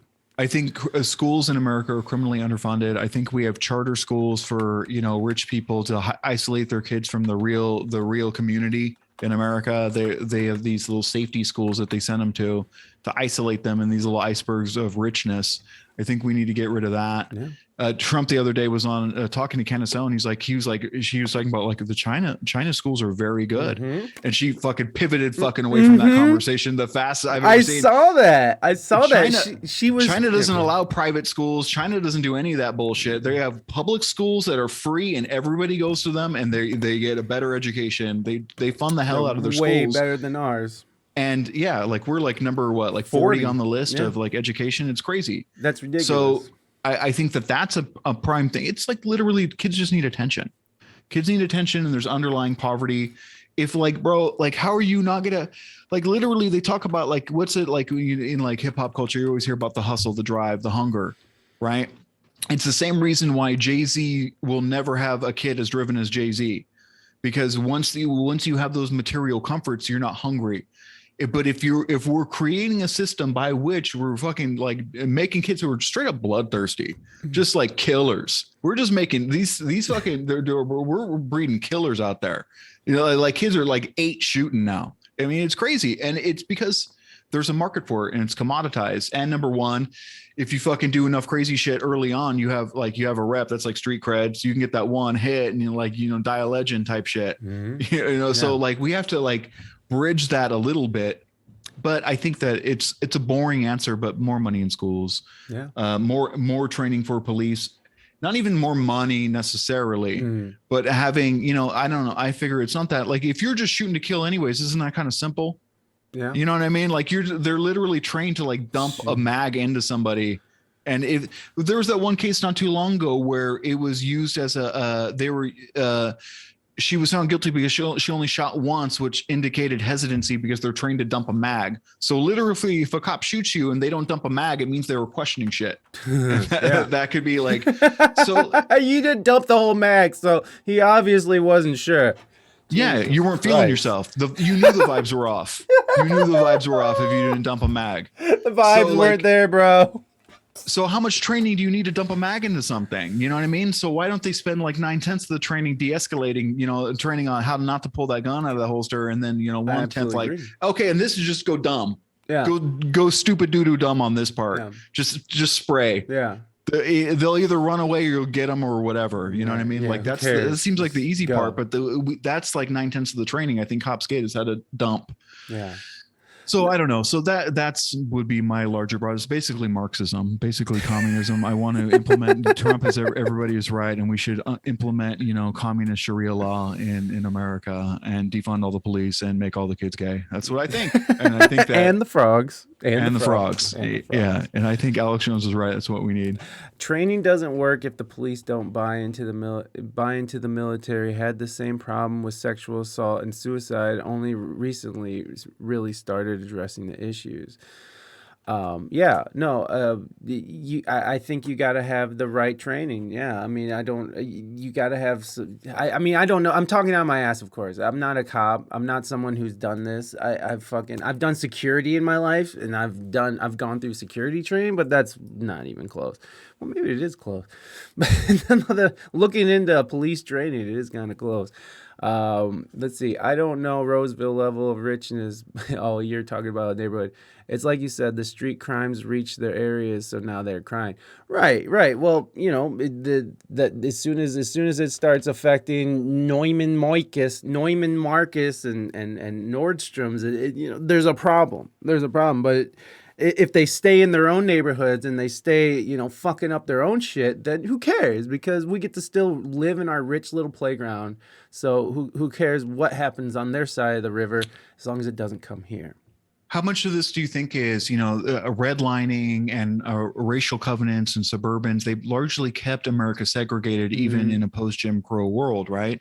So now with gentrification, with people, especially millennials, displaced from owning traditional housing, you know, out in the safe white burbs, in the back in the having their little mayonnaise mansions out in the sticks, right? Yeah. Now you have to have like that hipster enclave going into the urban centers and buying townhouses and stuff like that closer to the urban center, where traditionally the impoverished, underprivileged have been fucking like redlined inside, right? So now that they're coming into closer proximity to the situation that they created, now they're starting to sweat a little bit, and you have this increased anxieties and increased calls to like do like a new Clintonian crime bill type stuff, where you just make everything illegal and lock everybody else up and don't worry about it later. And then there's the CIA running drugs and all that and fomenting the drug war and blah, blah, blah, blah, blah. What do you think about all that? What do I think about that? I think that, yeah, that's probably right. I mean, when you look at like how these neighborhoods are drawn out, and how redlining did take place all the way up until what was it, the 80s? Was it happening in the 80s, or did it end in the 70s? When did that? I don't know when they stopped government backed subsidies of mortgages, but I think that they should do it again, and they should really address. I think that's one of the main things that I could say. Like people say, they're like, okay, how do we fix it? I would say, okay, electorally in America, we need to do a couple things. We need proportional representation, right? If the Communist Party USA gets 2% of the votes, that should be 2% of Congress, like it works in every Western democracy. You're gonna have a weird Nazi party, but they're already in the Republicans anyways. There's literally already elected. You're just calling them a different name and letting them like go mask off a little bit. So you're gonna get a weirdest optics, but I think there's more people who have reasonable beliefs that'll be represented. We need to get rid of it. So proportional representation. We need ranked choice voting, where it's not first past the post or winner take all, where if you get 51%, so someone could get 49% of the vote and get no representation of it. That's fucked up. That's not how it works in most other countries. Right. And then the third thing would be getting rid of the electoral college. That would fix a lot of the electoral issues, and probably gerrymandering too. Yeah. Gerrymanderings, we have these ensconced weird safe districts where it's virtually impossible to vote an incumbent out. So we have all the system is locked in this rigidity, and nothing changed legislatively. What the hell was I talking about? Oh, and then the other prescriptive measure I would take, fixing home ownership for people like me, like Texas. It's hard to prices in Austin ever since Joe Rogan and his coterie of whatever toe-shaped people came to Austin and started buying up all the houses. Housing prices went up like 50%. Yeah. Right. So all of a sudden, no one can buy houses anymore. I would say one of the prescriptive things that we can do on the government level that's approved, that just works, is do micro subsidies for loans, like literally buy out apartment complex and sell them out like little condos, like micro loans guaranteed by the government, where you're paying like $200 a month for a mortgage for a property that's worth about 20 grand or something like that, for a little micro studio or something like that. That way you own it. You're not getting fleeced by a landlord. It's directly by the government, and it's subsidized. It might even come directly out of your taxes or something like that. That would be a dope thing to do. I think that. Yeah, I think everybody would be on board with that. Right. If I was running for president, that would be like the one thing I would run on, like a UBI and like like micro houses. You are full in Marxist, huh? You are just like, I'm all in, baby. Which, Well, by the way, that when Marxists think that's a fucking bullshit, laissez-faire capitalist take, it is sort of a capitalist take. They're like, your thing is giving people mortgage. You want credit lines. You think credit lines are going to fix it? I'm like, okay, but hear me out. You're already paying rent. Yeah. Why not just why not cut the bank out and have it backed by the government? Yeah. You know what I mean? Because banks own the government. Okay, well, maybe. The problem is mortgage companies will do anything they can to up your rate. Mm. So if you have that's the reason why we had government take over student loans, because students were being fleeced, right? They were being fleeced by these exorbitant, extortionist, predatory loan which it rates. Still is, by the way. I mean, yeah. Thank you, Joe Biden, for pushing through the whole idea of what is it? You can never file bankruptcy for your student loans. So yeah, thank you, Joe Biden, for that. I appreciate that. And that was largely the private managerial class, the PMC. Oh, you're getting Marxist pill today. So that was largely the private managerial class that did that. I'm mostly into this. Like, here's the thing, Mythic, is that I'm so for that. Like, I like the UBI. I want everyone to have health care. I want the police. I want the police, and I want the fire department. I want all that stuff to be free for everyone. And so you're paying for police right now? Of course I am. I pay a lot of money for police. You got to pay them like $3. Like, okay, come over here, and you just shoot them a 50 spot like an Uber driver. No. But the taxes where I live is pretty high. Yeah. So like, I pay a good amount of money for my police department. And you know what? The crime here is about zero. And well, there's like 12 people in the city. So. Real quick, I just want to say that the reason why they stopped being able to discharge student loans is because specifically doctors and lawyers were doing loopholes where they went and got like 80, 90 grand of college done back in the day when that was like a lot of money. Mm-hmm. Now the same equivalent would be like 300 grand, 400 grand, right, for a Harvard education or something like that. Mm. And then they were discharging it immediately. They would go through the college, they would go through law school, and then they would use the knowledge that they got in law school to discharge the loan, and then they would just go intern for free. And then after 7 years, they got free college. So they were like, oh shit, this is an infinite money glitch. And they stopped that. I see. But it's basically lawyers who nailed us on that. Okay. Well, it's still fucking shitty. It's still like terrible. No, it's worse. It's worse than shitty. No, if it was bad before, it should be worse because lawyers are the ones that did it. Yeah. You know what I mean? It's the, so it's predatory. It's the billionaires, man. Sharpen your guillotines up. Let's go get them. So when you're looking at a world where, So your idea of a perfect society, I mean, I know that's a ridiculous thing to say, but your idea of an ideal society is one where people aren't worried about their day-to-day getting by, struggle. Is that what you're saying? I think struggle is an intrinsic part of the human condition. Right. And I think that we're magical in our way to create struggle where none exists. Even someone asked me what the next world war was going to be. And I was like, I don't think there's going to be another world war. I think the war in the future is fought in your head. It's number one. The next world war is us fighting each other fucking on Twitter. There's a war out for your mind, Mythic Politics. And the one after that is just you staying up all night, fucking, telling conspiracy theories about yourself. That's like the war that we're gonna have looking forward. That's the neoliberal hell that we're in. We're like, because we're past the part of world conflict, right? What country are we gonna fight? There's no real country. There's no real war left. All the war is gonna be, in here. It's gonna be about like, hey, does that guy have a better flow than mine? Probably. You know what I mean? Yeah, it's shit like that. Well, I think you're right. I think you're right on some levels there. But I do think we're already in the war, like I think we're already in the next generation of warfare is like, we already have other foreign countries interfering with how we, look at ourselves, look at our politics, look at everything. We already have, like there's already spies. I mean, who was that? Feinstein had a Chinese spy in her as her driver for 20 years. So all this stuff is happening. Like the war is not, the war is on. People are stealing data constantly. These hacks that keep going on. These for the FBI and these the fact that we let fucking the Chinese government have access to our power grid for some weird reason. That was like one of Joe Biden's first things he did in office was allow the Chinese into our power grid, which who knows why. And when he was asked, he just sort of diverted the question, or deferred, whatever.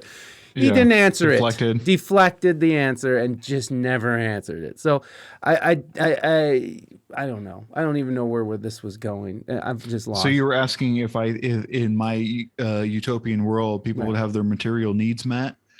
Yes. And I would think that, yeah, I mean, basically, I think that we can do it. I think it's a lot cheaper. Like literally, when you look at the cost of war and you look at all the ways we're hemorrhaging money out and you look at all the ways that we're doing everything but actually addressing the problem, I think that if we took the military budget, halved it, and put the other into the Department of Education, the problem would sort itself out within a couple generations. It's really just kids not having the attention they need and being food insecure. Yeah. So maybe, giving a kid a lunch and a breakfast, and then taking a lot of the heavy lifting off the parents. I think in America broadly, it's ironic that specifically what the conservatives fear that communists was going to do in tearing the family apart, that capitalism did better than anybody could have dreamed.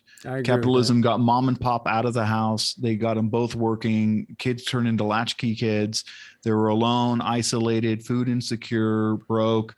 And then in America, the only way, after the 40s and 50s, when everybody had a car, a house, and a washing machine, and a dryer, and a mixer, there was no real actual demand for anything else, right? You had the oven, you had this, you had that. You could go to your parties, you could bake a cake.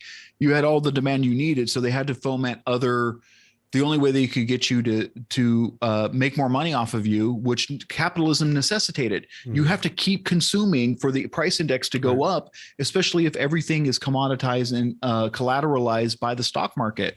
So for infinite money to go burr, especially with people with their 401ks tied into the stock market, everyone needs to consume more. So that's why all of a sudden we're eating corn syrup. That's why they're like, here, just put 10% more consumption, give them bigger portions. They're like trying to hide food in us. They're like, okay, give them a double portion, put sugar in the macaroni and cheese. They start doing shit like, no, you need 11 pairs of shoes. You need 12.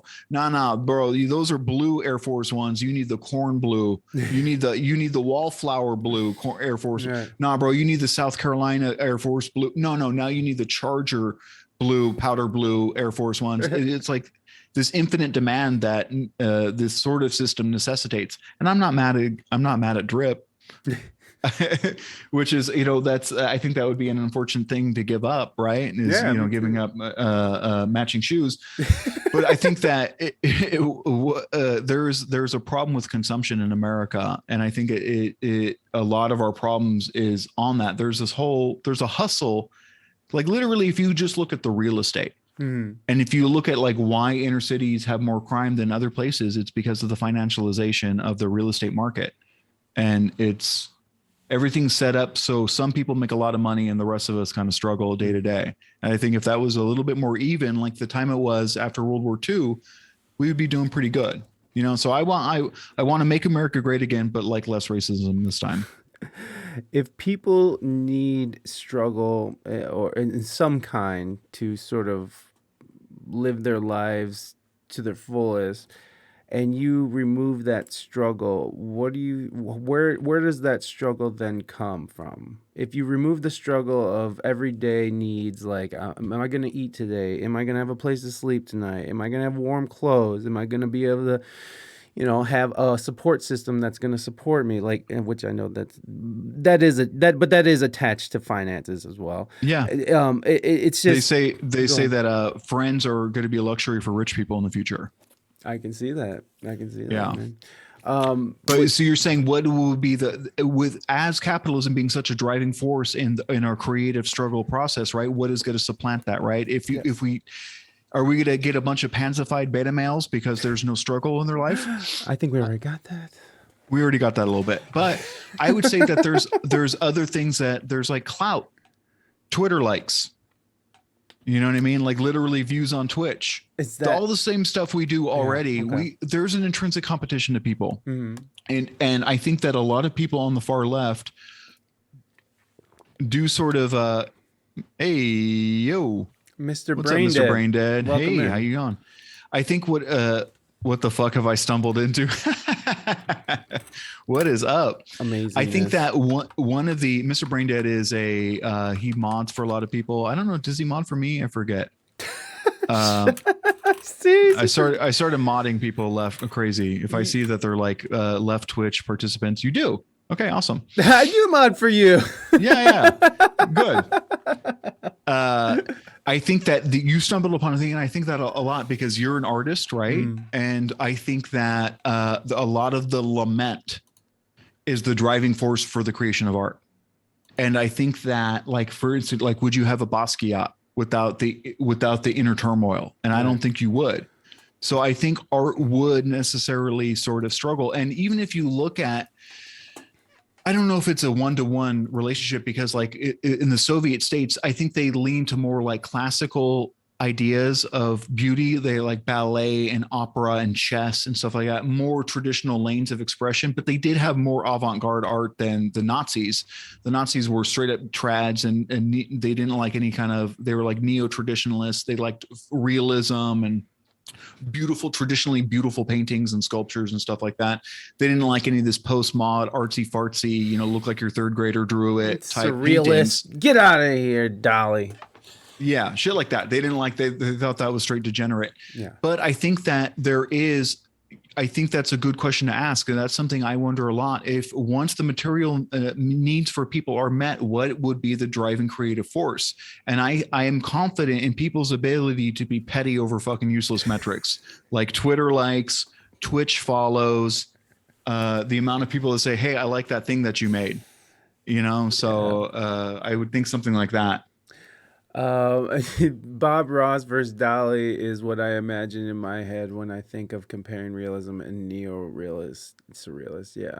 Yeah, why not? Did you watch that documentary on Bob Ross? I did. I liked it. It was a good. Yeah, it was weird. Like the fucking CIA gets up to everything, man. Wait a second. When did the CIA get involved? I don't remember that part. You don't remember the people that the Bob Ross's business partners that cut his son out of the thing. There was a new documentary on Netflix about Bob Ross. Yeah. And it basically the partners that he had an affair with, the girl and her husband or whatever, they were former CIA.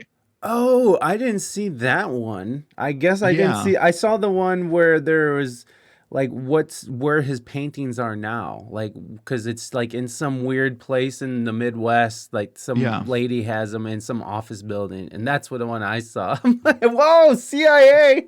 So I need to see this one. Yeah, I forget. It's like We Can't Tell You About This Movie or something like that. And it's basically because heard about it.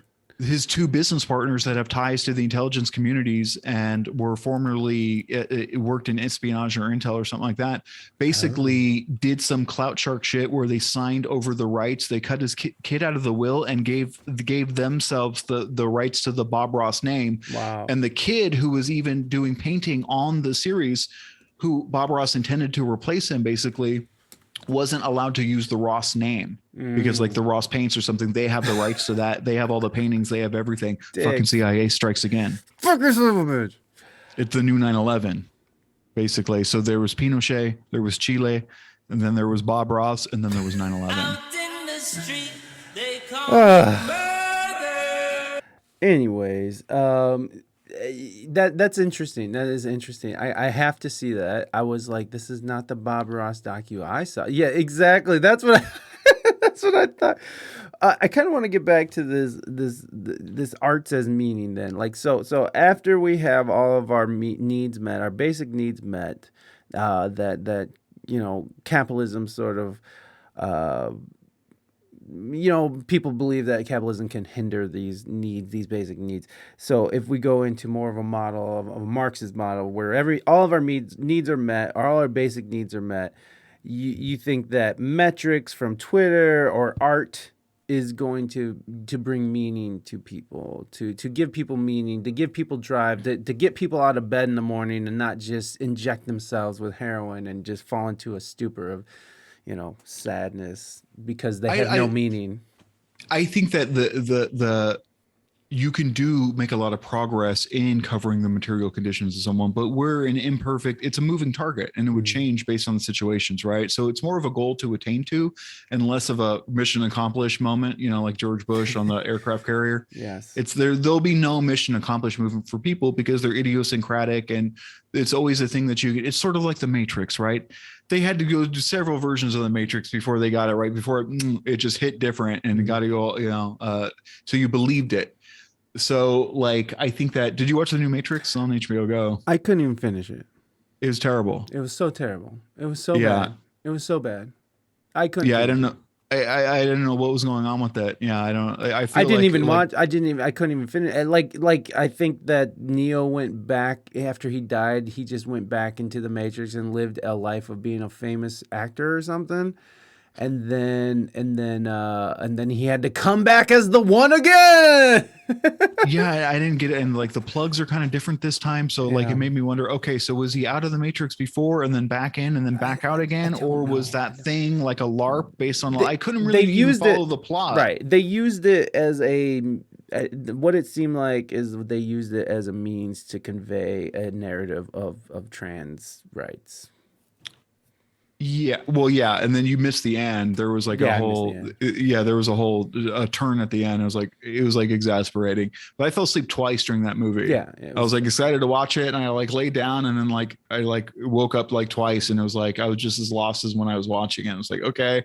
So I don't know. So hopefully, hopefully we'll get something better than that to, keep us occupied with our material needs met. Because that wouldn't do it. No, yeah. If we're being fucking fed Matrix Resurrection or whatever as our point of meaning, then I think we'll all be dead from heroin overdose in a month. I mean, heroin. Go ahead, please. I was gonna. No, I think that if you have a situation where you're not fucking struggling, you wake up in the morning. I think that as a coping mechanism to fill the time, that we would do more art. We would literally like play a band, play drums, play music. I think that stuff like that would fill up the void a little bit more. And even under strict communism or the Soviet communism with Soviet characteristics, right? Where they had there was an idea that you spent 4 hours in doing industrial work that covers up all the industrial needs of the nation, and then you spend the other rest of your day working on yourself. Even that on paper is better than capitalism, where you basically, especially if, I don't know, like you work 8 hours. If you're in Southern California, it takes you an hour to get to work, hour to get back. You know what I mean? You hit rush hour. It's a whole thing. So work is not just a thing. And then maybe you drop off your kids on the way too. So you drop off your kids, sit an hour. So you're like looking at like 12 hours out. And then with the hustle and the whatever, it just takes all your day from you. So I think in the future with automation, algorithmic work and stuff like that, I think that necessarily we will need a UBI because literally people are going to be starving. Yeah. Well, AI and automation. Yeah. The people who are most at risk have the most to lose from automation, especially if the automation is not being used to help out poor people, but is instead used to crystallize billionaires' profits even better. I think that that's just going to take food directly out of the people who work in the factories, who drive Ubers. The jobs most easily replaced, automated, are done by the people who make the least amount of money and are the most financially insecure, which is a fucking problem on paper. Yeah. So like we need to, figure out what we're going to do to either regulate it now, legislate it, that say, no, people are going to be guaranteed jobs over computers, or we're going to have to tax the hell out of algorithms. Like Amazon's like, no. Okay, we're going to charge you twice the taxes for a robot that we would a person to compensate for this, and then to give the wages to a person or something like that who has an actual child, needs to eat and live and have dignity. So I don't know what to do. There's probably smarter people than me to figure that out. Probably, but we're here now. Fuck work, fill the void with less traffic and more bars that sell regulated MDMA and spirits. There you go. Yeah. Why not? We could do that too. What were you gonna say? I forget. Cool. I'm like a goldfish. Me too. I just be talking. You know what I mean? Yeah. No. Next agenda. What you got? Well, that works for you because you just sort of start and you go and you're by yourself for the most part, so you don't have to. You're not navigating, conversations generally, so you can kind of jump from topic to topic and sort of tie it all together. Which that's what I respect about you, actually. It's like swimming. I start like doggy paddling, and then like I like doggy paddling when I think of what I'm saying. Oh, like then I hit my stride. Oh yeah, there's a whole last lane I can go into, and then I kind of doggy paddle for a second, and then just floating, and then boom, and then I have a bring it home moment, and then I pass it to you. Okay, next question. Well, I just don't see everyone as an artist. Not everyone is artistic. Like my sister is artistic in some senses, but she's mostly a brain. She's big brain. She can handle math and all that stuff. So it's like, what about the people who aren't necessarily creative, or people who don't want to put themselves out there on Twitter, or people who, yeah, right, just like me, yeah, like Moving Dutchman. People like Moving Dutchman who aren't necessarily creative but are more engineer brained. Like what do we do with those people, and especially if we don't need them because of AI? Literally engineering. I suppose you're right. We need them. We need. Yeah, like literally, like academics and engineering. And he's like, what the fuck do you think we're gonna do with them?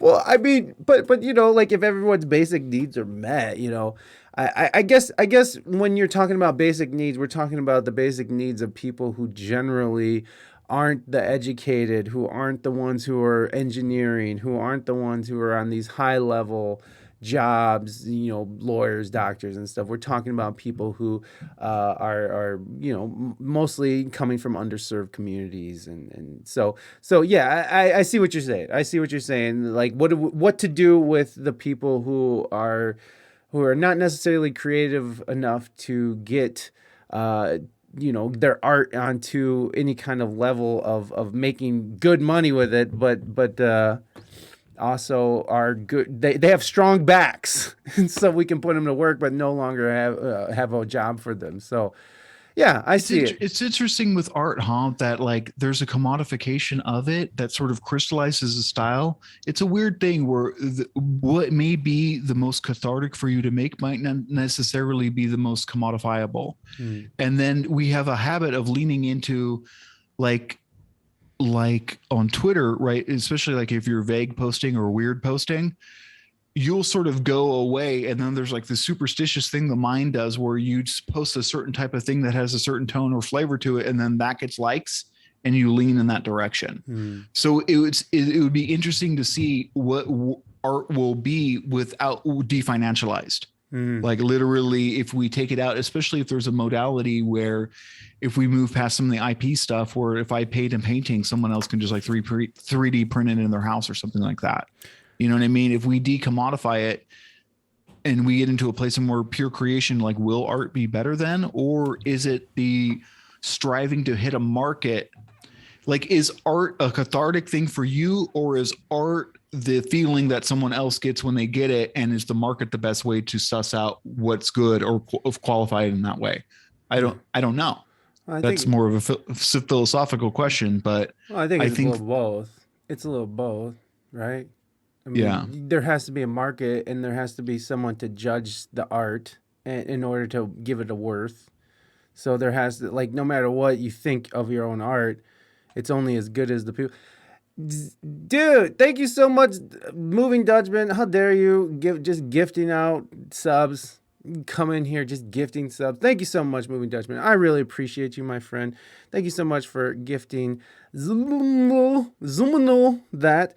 But like art itself, in order to be of any worth of any kind, really, I mean, it can be everything to you. You could put your whole heart and soul into something, and it could have taken you 10 years to get to this perfect place. But if no one cares about it, no one wants it, no one, what is it worth something?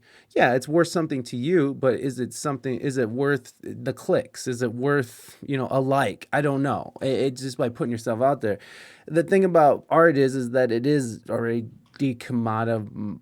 Whatever. What did you say? Decommodified or definancialized. Thank you. Because when you make it, there's no one rushing to give you a bunch of money to put it out there, right? So you have things like Instagram or SoundCloud where you can just sort of put it out there, see what happens, and then from there you never know. And then it's like, you know, leaning into the market on what they like and what they don't like. But yeah, I don't know. I don't know if art is going to be a great way of measuring meaning because I don't know. Like it's just is it that you're looking for meaning, or are you looking for a driving factor? Well, I think those are two different things, right? I think that like literally, if our phone shows anything, that we can Skinner box anything. Like just like look at your summary page on Twitch right now. I sit there and like stare at that fucker. When line goes up, when graph goes up, when on a live stream, I feel happy. Yeah. Right. Like when those little arbitrary achievements get unlocked and stuff like that, you're like, woo. Right. All right. 20, and you start celebrating followers. There's always something we're sort of. What I'm saying is not everyone's brains will function like that. So like you have a bunch of people who are just sort of living these listless lives where like you're expected to. You have all this free time on your hands and you're not. And look, I'm not arguing against this, by the way. I like the idea of having nothing but free time on my hands because I'm an artist that knows how his art works and I'm really good at it. So like, well, you wouldn't necessarily have free time, right? That's you arbitrarily dismissing the time you're spending on a hobby or a craft. Right. But not everyone is time. But not everyone has hobbies or crafts or is interested in that. I think they do. I think they cook or they clean or they do something, right? They make clothes or fashion. But is that going to get them through an entire lifetime of and not that going to a factory every day and doing the same repetitive motion is giving them meaning, but it does. A lot of people take pride in what they do. And so how do you transfer that pride of creating something and bringing home a paycheck? How do you recreate that into a world that doesn't, you know, expect that, and you know, there's no expectations of paychecks and supplying and you know, giving a life to your family and stuff as a provider. You know, I'm not sure how we do that. Not that you're wrong or anything. It's just that I like this conversation because it presupposes what if you're right, and it's the best kind of conversation to have because you're like literally it's like we're not arguing about it because I think most people will agree that the United States could do a lot better about meeting the material needs of the people. So let's move. So now we're on conversation 2, which is the good one. What comes next after that? Because I think everyone agrees that's largely an attainable goal, especially when we're talking about housing, education, food. Mm-hmm. You know, like if you knock those 3 things out of the park, you know, I mean, there's not a whole lot left to cover except time. And I think Americans, because of our multiculturalism, because of, you know, like just look at variety shows, look at television, look at miniseries. We're very good at look at the fan fiction, even with the complete avalanche. I don't know why I wanted to funkify that. All of a sudden, avalanche of young adult dystopian novels and everything. People still sit there and make Harry Potter fan fiction. People still go to cosplay. They still read Comic-Cons. People have this ability to transform themselves into different creative spaces and works. And I think that not everybody, right? But then again, I don't do that because I do like digital art and stuff like that, or, you know, design and layouts. I have you know, confidence in people. Like, I think a lot of people who don't think they have a hobby are just like big fans of like watching TV. Mm-hmm. And that's a thing in its own right. Like I was a TV watcher for a long time. I like to start and finish movies, and I like to analyze the plot and the narrative and whatever. And you become like a sort of a half-assed critic. Mm-hmm. I think that's something that you can get better at by like learning the vernacular of critique, right? But I think that broadly, the people who do that, maybe they're interested in writing, or maybe they're interested in directing. I think people have a lot of untapped talents. And I think later on, when the material interests are not so much, hey, you need to do this or this or this because that's what the systems that exist now need you to be. But we're in a place to figure out, okay, what is like literally the Harry Potter sorting hat?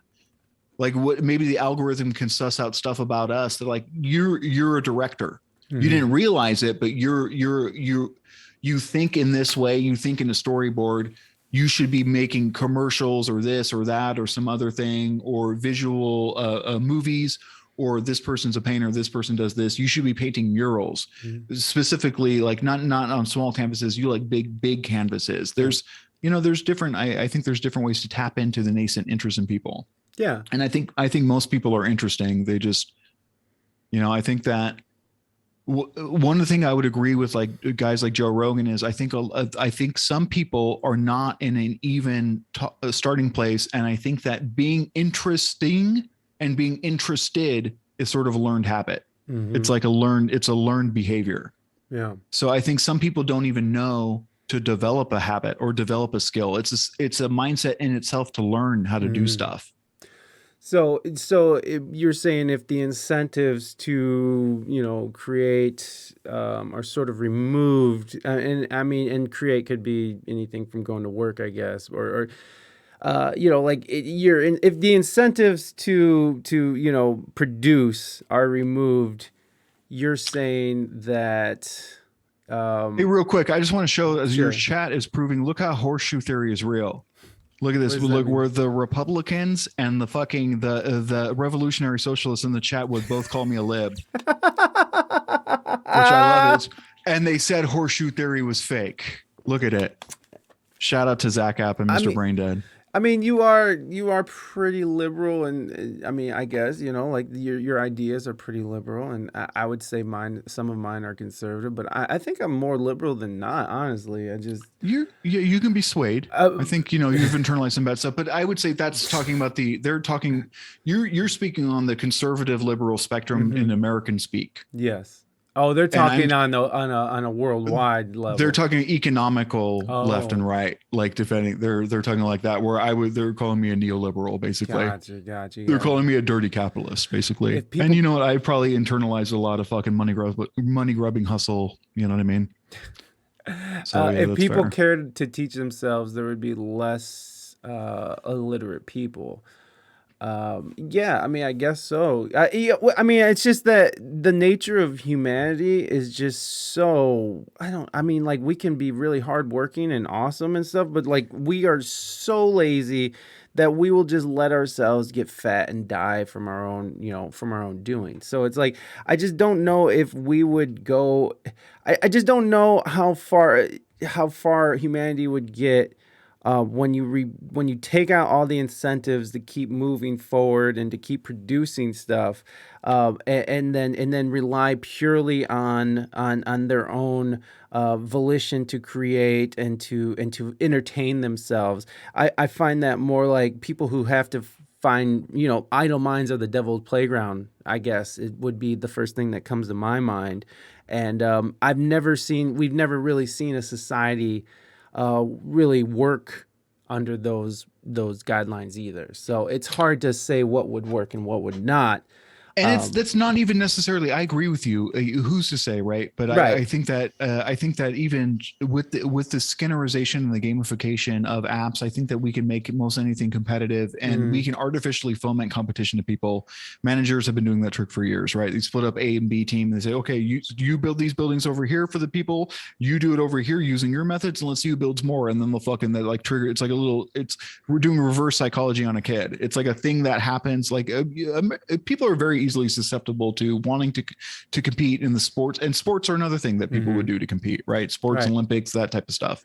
Yeah. But and in the same way, we don't ask Olympians like, well, what are you doing? Why are you moving that shot? Why are you throwing that shot put? There's no money in that. It's like we just accept that that's a sport somehow, and we just let them, and we feed them and whatever. It's fine, So we have some models for this already.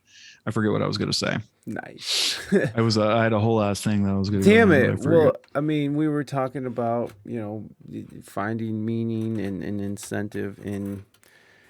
All right. Well, I think this is a good time to hit up some of these questions from the chat that people asked like an hour and a half ago. Yeah. Well, here's one from Morby. Even though Morby had to go, do you believe in a conspiracy? At one point, if yes, do you know how you got out? Do you believe at one point? Yeah. Did I believe in a conspiracy? Was I an earnest conspiracy theorist at one time? And Thank you. Thank you. I believed in 9/11. I believed in fucking reptilians at one point. I don't know if I don't know if I'm undiagnosed schizo spectrum thinking or whatever, but I literally had an earnest belief. Or they say when you read stuff about like atheism, like Michael Shermer and other stuff, they talk about you become doxastically open if you're going down the rabbit hole, and I go at shit hard. So I was rabbit holing hard. I was like fucking watching like 8 hours of fucking YouTube videos every night, like Rosicrucians, Freemasonry, Illuminated Masonry, Bilderbergers. You're married? This was a long time ago. This is before I was married. Yeah. Fair enough.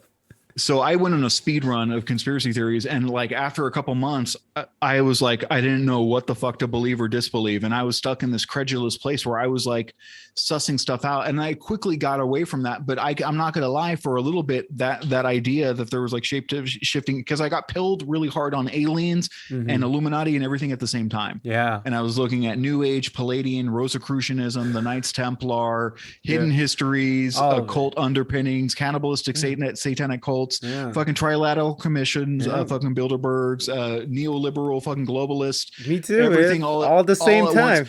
Was this mid 2000s? Like mid? This was mid 2000s. Yeah, okay. This was like Alex Jones' prime area. Yeah, I was like watching Philip Schneider, underground Dulles Air Force bases, the fucking Zeta Reticulans, the gray aliens fighting out a war in the underground columns. Fucking tunnels going from New York to the reptilians that live under LA. I went ham.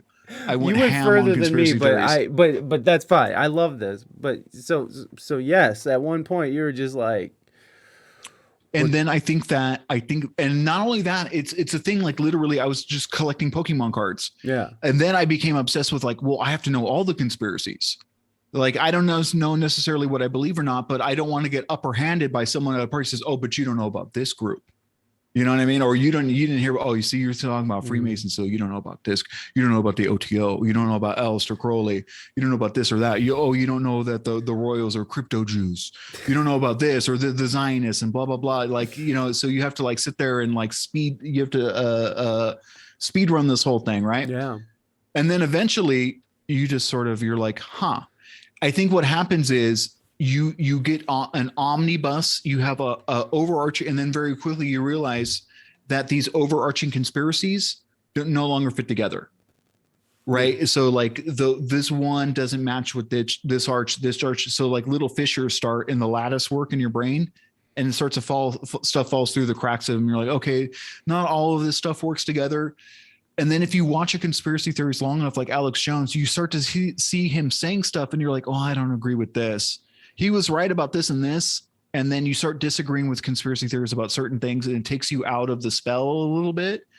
And then I think reason opens the door. And then I think honestly what pilled me is I don't think some people can get out of conspiracy theories.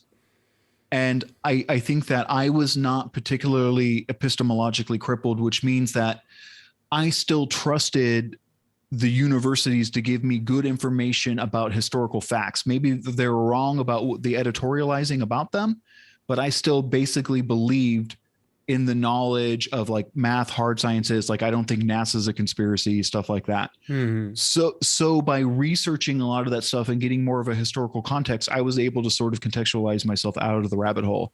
But for people who think that NASA is a conspiracy and that the universities are run by Satanists and stuff like that, I don't see a way for them to get out.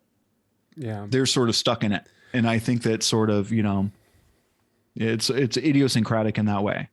Yeah, I think you're right. I think there's some people who are just so far into it, and then it's become part of their lives, it's become part of their ideology, it's become who they are, their identity. Yeah. And it's and that's what it becomes scary, right? That's when it becomes like people are showing up at pizza places, shooting and Capitol riots or whatever you want to even call that. That seems sus in my opinion. If you want to talk about conspiracies, why would talk about that? Why? So what is it? So do you think the FBI did a false flag and planted pipe bombs before? Yeah, I do. I mean, I really do. I do think that it was something like that because Donald Trump was someone that couldn't be controlled, and I'm against Donald Trump in all manners of the way. I mean, there's some things he did okay, but still, he's a good Twitter poster. He was great, and he's funny, and he's so funny. He's so fucking funny. I'm sorry, everyone, but when he told Hillary Clinton, what did she say? She said something. He's like, I would never want to live in a world where Donald Trump is president, and then he said, yeah, because you'd be in jail. And I died because fuck that bitch. She should be in jail. But still, it's yeah, I do. I think that the Capitol building thing, I don't know how far it went, and I'm not gonna dive headfirst into that. I'm gonna say what you won't. If the fucking BLM had done the Capitol riot, I'd think it was based, right? You're on board with that?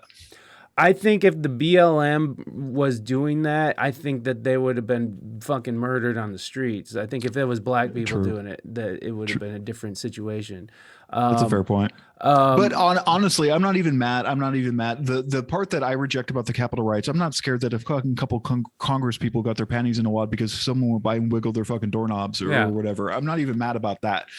What I think that good. Those people should feel pressure, especially if they're fucking largely doing nothing. Yeah, right. I do too.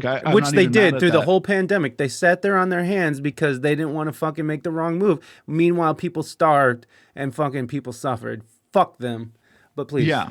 So, but the problematic is that the stolen election rhetoric and stuff like that. I think there's not a lot of evidence for that. And I think that the reasons they went there and did that riot are problematic. Yes. Right. And, but I think that it's natural that people feel marginalized. They feel disaffected. They feel fucking angry at the system. They're mad. They thought Trump was going to bail them out, and that was a big fat goose egg for them. They didn't really. I mean, he came through on the tweets. He made it more interesting. You two will love this song. Asterisk asterisk asterisk. I'm here for it. I think if you post a link, they're going to zap you though. It will zap you, but you can whisper it to whisper me, and then we can bring it up. But please finish your thought before it goes away. I forgot already what I was saying. Noise. Yeah, something about I forget. Damn it. We were talking about the Capitol riot. You're talking about how they weren't doing shit, and maybe they need a little prodding. And the Capitol riots was a segue. That was a side tangent that we went down when we were talking about conspiracy theories that I believe in, how I got out of them, and whatever, and satanic universities and blah blah blah blah blah blah blah. We were talking about that. FBI pipe bomb. The FBI pipe bomb. Yeah, because you were talking about that. And but people seem to ignore the fact that, like there may have been trying to foment conflict. And I'm not saying that there aren't, like there's black bloc, the leftists from ever since the World Economic or the World Trade meeting or whatever in 99, when basically people were starting to accuse black bloc of being cops in black suits or breaking out windows as a means as a reason to stop protest.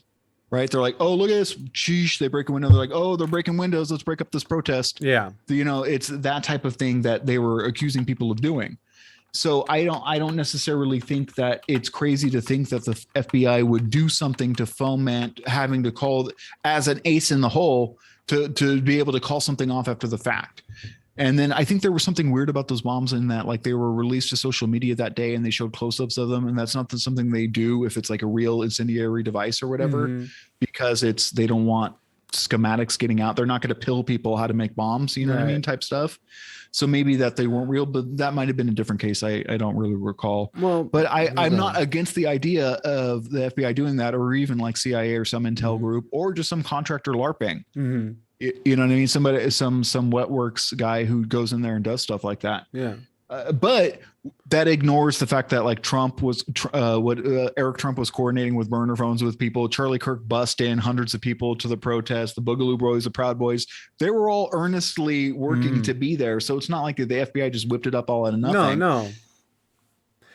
I agree, because you're right, because all that day, I mean, Rudolph Giuliani was on stage saying some incendiary ass shit. All his little criminal cronies were all talking before him, riling people up. There was no doubt about it that they were riling people up. I'm not saying any of that Trump didn't have anything to do with it and the Trump camp didn't have anything to do with it. What I'm saying is that it's real sus that we have people opening up up, basically just allowing them to come in. I know that they didn't have a lot of support for whatever reason. Why wouldn't you have a lot of support on a day like this? When the BLM marches came to the Capitol building, there was fucking stormtroopers on the steps. Okay, so why not? I mean, that shows a lot in its own right. It's literal racism, right? I mean, literally, they were just like, the blacks are gonna come and ruin everything, but the whites are gonna be just fine and dandy, right? And it also proves another thing. Number one, the literal racism, and number two, cops didn't do shit to stop it anyways. So why even fund them, right? Am I right? I'm glad we came together at the end. I'm glad we came. You know what I mean? Finally, we can agree on something. No, but like literally, have you ever called the cops? Have you ever called the cops to help lots. You? I grew up in the hood. Yeah. Well, you don't really call the cops a lot in the hood, but the cops are called a lot in the hood. Yeah. But did you call them? I've called the cops a lot because of certain situations, yes. And I also used to deal drugs. So why would you call the cops if you dealt drugs? That doesn't make any. It doesn't naturally follow. No. I just when you need to remove people from your property. So we got a capitalist using cops as their personal bodyguard again. You're fucking right. You're fucking right, because I'm not gonna go because I'm not gonna go out there on my own volition and wave around a gun or whatever, be like, get off my property. And that's not why I called cops, by the way, because I just dealt drugs. But there has been some reason why I needed to call the cops, and they've come and they've been helpful in what they have asked. Now, I've had several horrible experiences with the cops where I'm getting fucked up and getting treated like shit. That's also happened. So yeah, I have some shit against the cops as well. It's just that as I get older, I'm seeing that, you know, growing out of my, because I was a asshole kid, you know, like I was committing crimes, doing all the shit that you could think of to do whatever I had to do, whatever. Same, I didn't have to do that, but I was a dick. Okay. And so when you're in the midst of being a dick, you're not thinking about like the people, you don't like the people who are going to stop you from being a dick. So yeah, but now that I'm not a dick, and now that I'm sort of seeing like, hey, I like my community, I like things to be nice, I like nice things. I like to see nice people. I don't want, and that doesn't mean that's not a racist thing because I want to see nice people. I just want to, I want things to be nice. Okay. Is there something wrong with things being nice? And so I don't see anything wrong with cops. That's a very Trumpian thing. I just want things to be nice. It's nice. It's a nice thing. Can we make America great again to where things were nice? Can we make it nice again? I'm remembering one time when I had to call the cops, and it was like literally I was in an apartment in Las Cruces before I met my wife, and this fucking manager lady, they kept on wanting to come in. I don't know. They thought I was like cooking meth or something. I was like, bro, I'm just a weirdo, bro. Like, right. You know what I mean? I was there. I didn't know anybody in the town. I was there to help my brother out. And my brother, he washed out. He's a D1 football player, and he washed out of the training program. So he went back to San Diego. So then I'm just stuck there, like on this fucking lease. Right. So I'm like, okay, you know, what am I fucking Mr. fucking Johnny fucking got rocks? I don't have money for 2 apartments. So I'm stuck in Las Cruces. Right.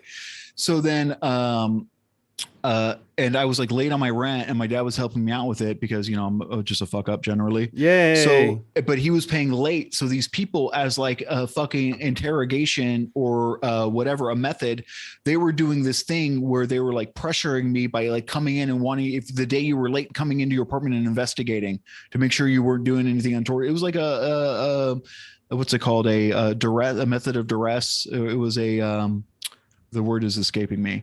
But so basically they were doing this thing, and I like looked up them, I'm like, you can't just come in here. Right. You can't just come in. You have to give me notice. Like the state of New Mexico, it's like 24-hour notice for a maintenance request. And that's not even what you're doing, because you're just coming in here and opening up and then asking me where the rent is. Right. It's a weird illegal thing that you're fucking doing. Right. And they're like, fuck you. I can come in here. And the lady tried to literally push her way into the door. And I'm like fucking sitting there, like holding the door closed. And this lady's like trying to get her arm in like a fucking zombie. I'm like, you can't be doing this. I was like fucking sweating. I was like, bro, are you crazy? Like this little lady, I didn't know what to do. I'm like, should I like punch her arm? Should I like fucking like grab a knife and fucking stab it? I didn't know what to do. I was like fucking plexing out. So like eventually I like put her hand, closed it, and like dealt dead. And I'm like, before she could, I called the cops. Or no, I called my dad. I was like, bro, I just had the weirdest encounter. He's like, just call the cops right now, let them know and get an incident report so we can like argue about it or whatever with them.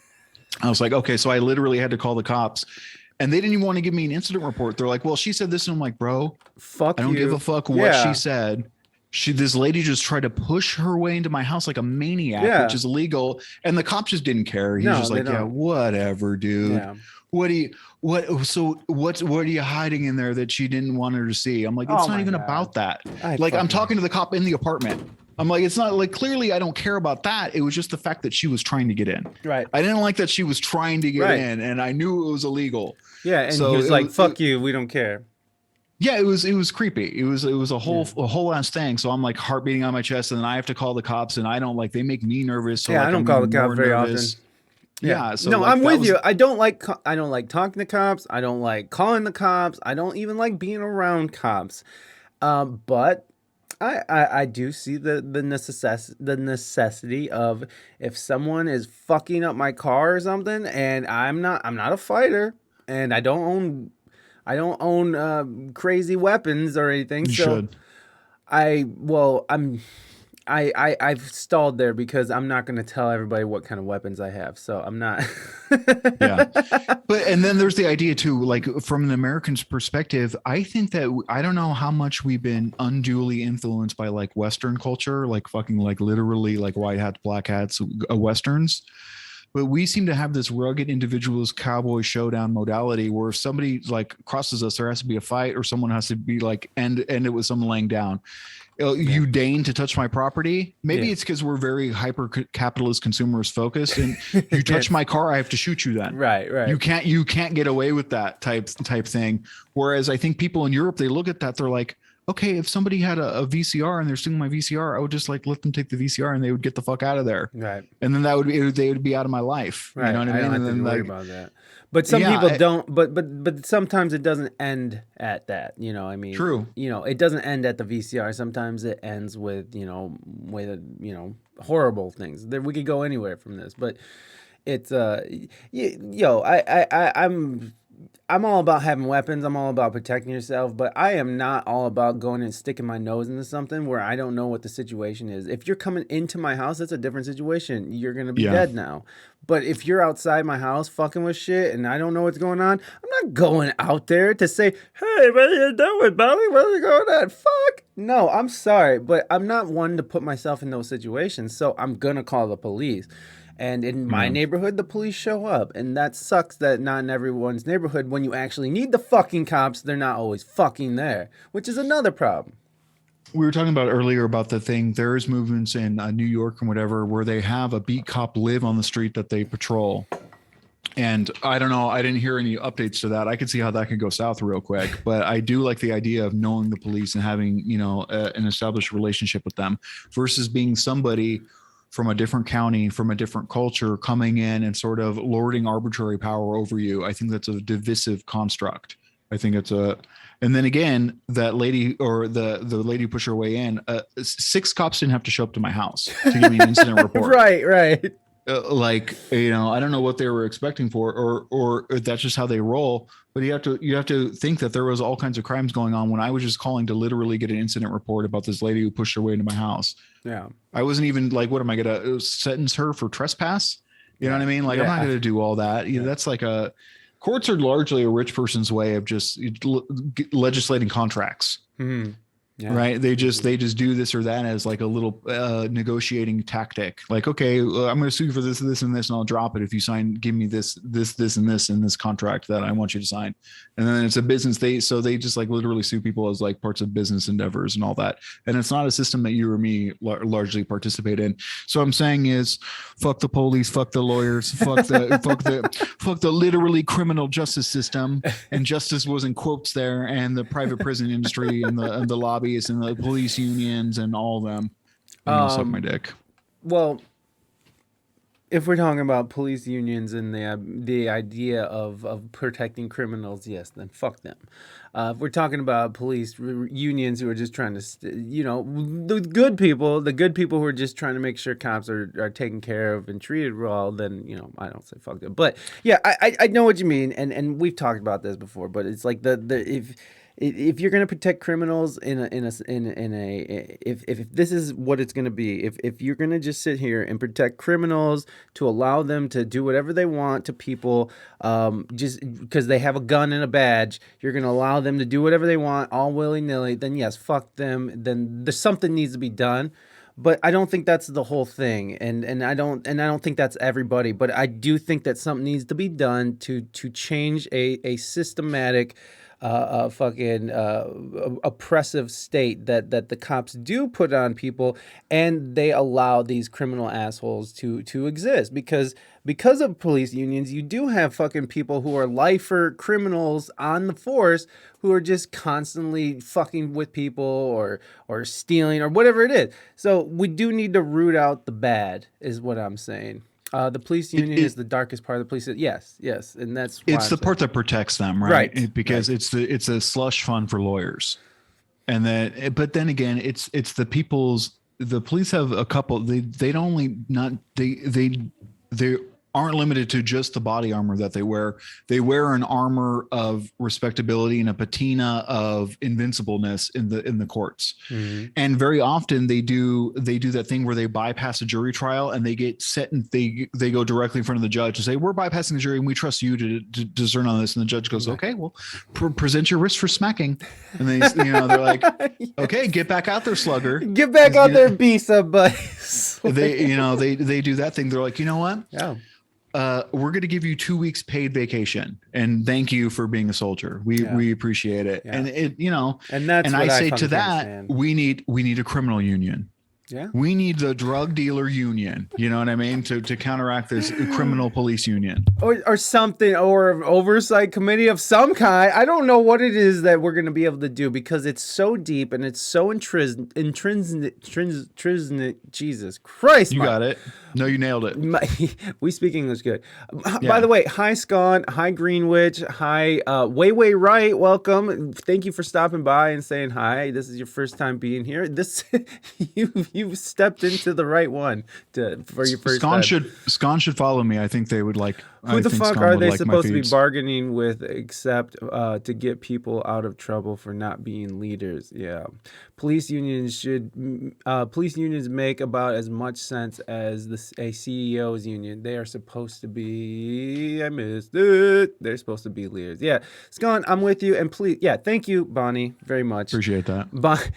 I thank you, Mythic Politics, for calling out your own shout out. I appreciate that as well, which at any time. Well, I saw when you see someone, I'm like, yeah, he's making a lot of base takes. He should follow me. I think they were like, no, Scon. I wasn't sure if they would like what I do here, but Scon keeps coming back. So I picture because Scon go ahead. I think there's a lot of overlap between people who are generally like what I call the center reactionary. Mm-hmm. I think there is a lot of people who aren't politically affiliated and they have this sense of cynicism and they have this sense of skepticism and they're prone to contrarian thinking. And I think they can be pilled in better, more utilizing ways. Yeah. I think that there's we can literally use conspiracy theories and as a Trojan horse to feed them pilled fucking materialist rhetoric. So I think that in some ways is basically what Republicans have been doing since the 60s. They've really clued onto that. They're like, people are into conspiracy theories, let's give them that, but let's pill them with libertarian and anarcho capitalism and laissez-faire neoliberalism. That's literally what they've been doing. It's like Ben Shapiro's whole shtick. He finds people, he hacks the algorithm on YouTube, and then he's like, oh, I tell you, things are fucked up. And you know what the answer is? Traditional conservatism and Catholicism and Judaism. It's like, what? It's like, bro, he's like, everything I don't like is a part of a neo-modern Marxist conspiracy theory. And then everything that I do like is you vote Republican. Yeah. And it's literally. Yeah, that's the saving grace for everything. No, I agree. That's what I can't stand about that dude is because I do enjoy his commentary because it tends not to at least be all lies, but it skews so hard to the right where I'm just like, okay, buddy, I get it. You're fucking Jewish as fuck. I get it that you're up your own ass and you can play the violin. I get it. You went to Harvard. We get it. So yeah. One of the things about Ben Shapiro, though, if I can push back on that a little bit, is that not unlike that false premise you just gave, that he doesn't lie a lot. He lies a lot. So he'll do a syllogistic argument where he goes A, B, C, D, and E, and thus F. Right. And therefore neo-Marxists and postmodernists. And you're like, well, hold on here. Let's examine A. I don't want to examine A. You're avoiding the point. And it's like, no, Ben, I want to examine A. And you go back there and like, let's look at this thing that you said. And it's like, it's not true. Yeah. And then he takes the second thing and it's like, that's also not true. He's very good at gish galloping and equivocating. He's very good at it. And I think that he's good. I think that there's two different skills, right? There's political theory and then there's like commentation. You can attest to commentating is sort of hard. Like when the camera's on you, you're talking to someone, and like, I mean, just as a Twitch streamer, I not just that you're bad at speaking. That's not what I'm saying. No, I'm sorry. I'm laughing at chat and stuff too. Yeah. I get. Please continue. I forget what I was saying now. God damn.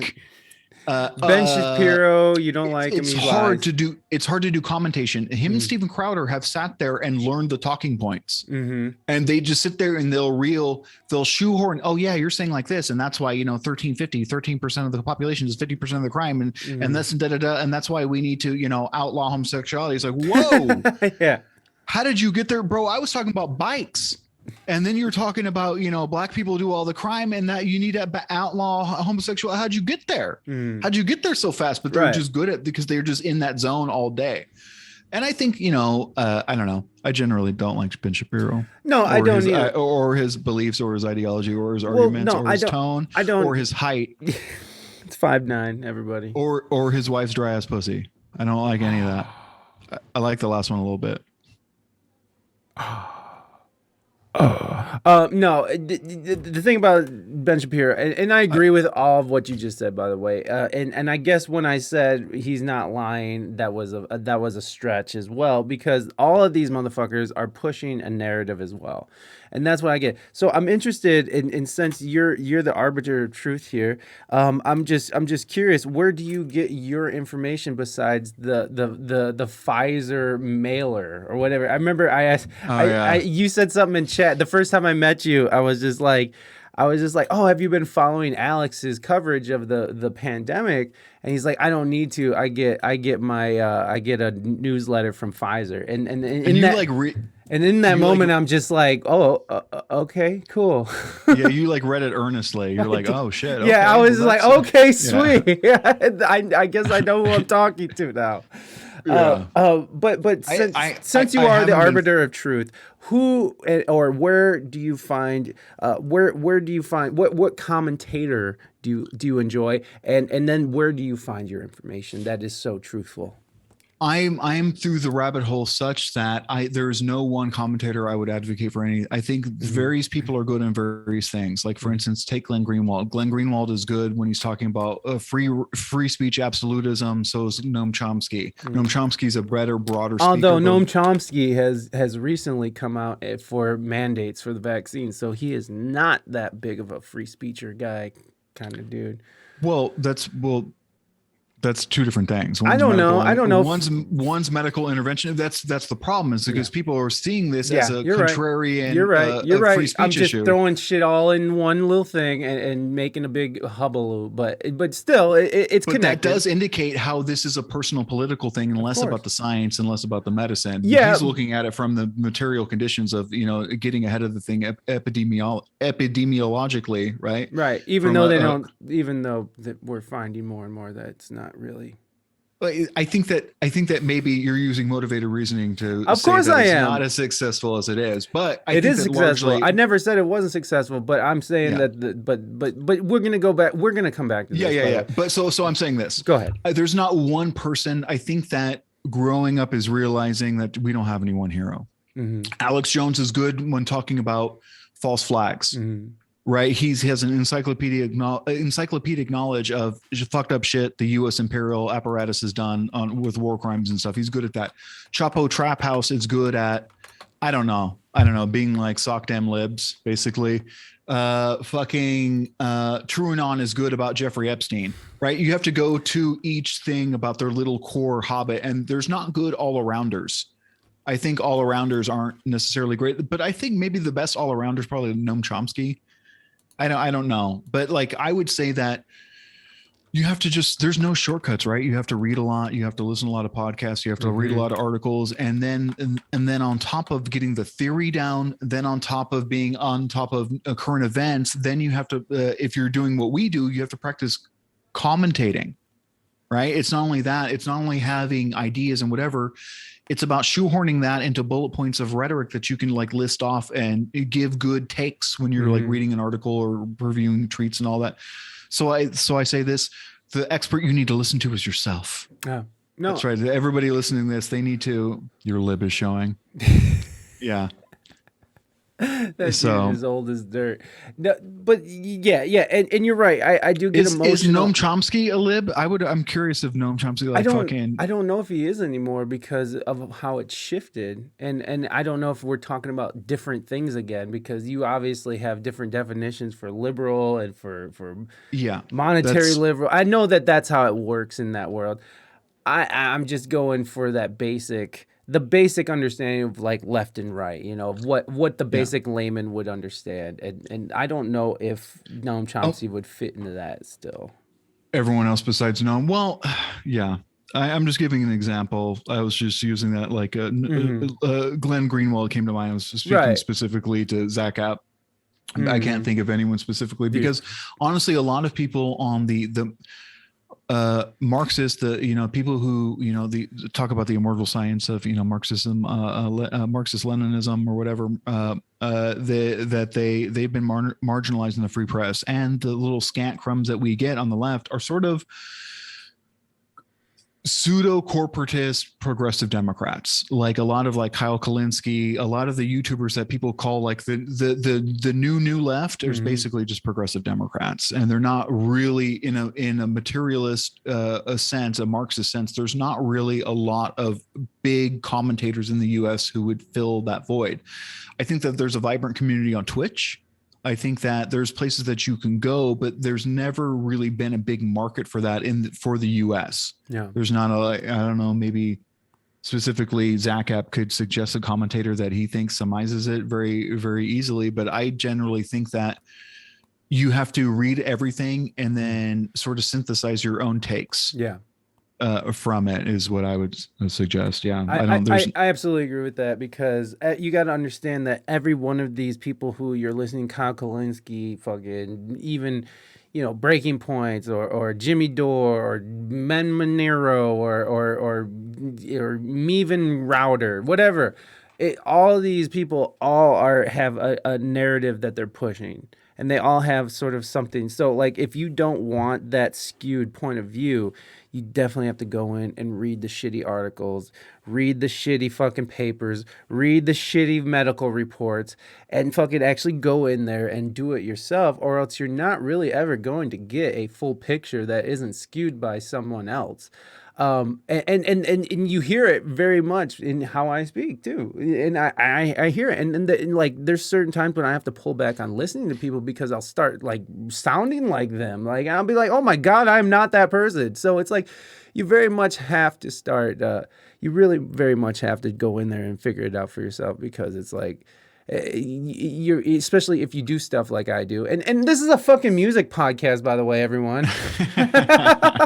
By the way, everyone who's joining us thinking that this is how it is all the time, this is actually a music podcast, and it started as a music podcast, still is a music podcast, but this is where we go because this is part of. It's not like musicians end, their lives end and start with music. It's like it's a whole spectrum of stuff going on here. So, Zach App listed like 3 people that have like 20,000 followers on YouTube. Like that's what I'm saying. That's about as big as a leftist gets in the U.S. media establishment. There's know, like Steven Crowder. Right. Like when you get above a certain degree, you're basically, your audience is basically progressive Democrats. And that's why those things, they're basically,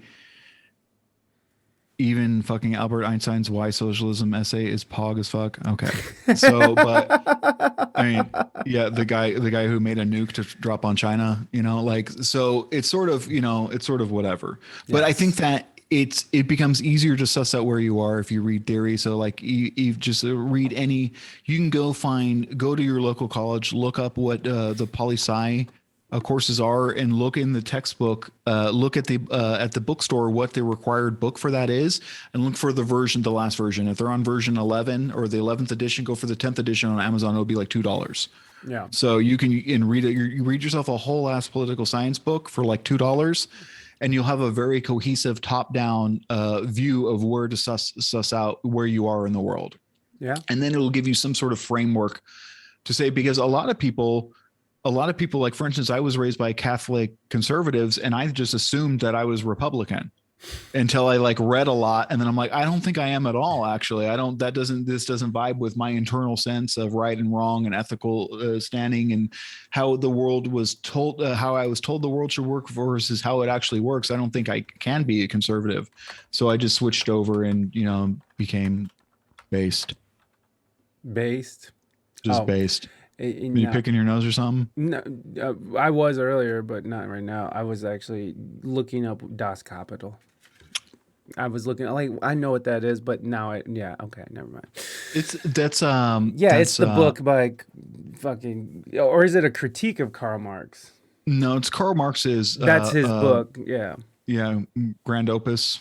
Yeah, it's like his life's work. Although you can get pilled basically on the Communist Manifesto. I would start with that, because if you don't like the communist. Have you seen those communists, those democratic socialist meetings that go on where they're like, point of order, and like, have you ever seen any of those ridiculous things that happen where they're trying to like solve issues, and it's just them constantly just pointing out each other's, like, how they like how they misgendered someone, or you mean like point of privilege? Point of privilege, like, yes, point of privilege.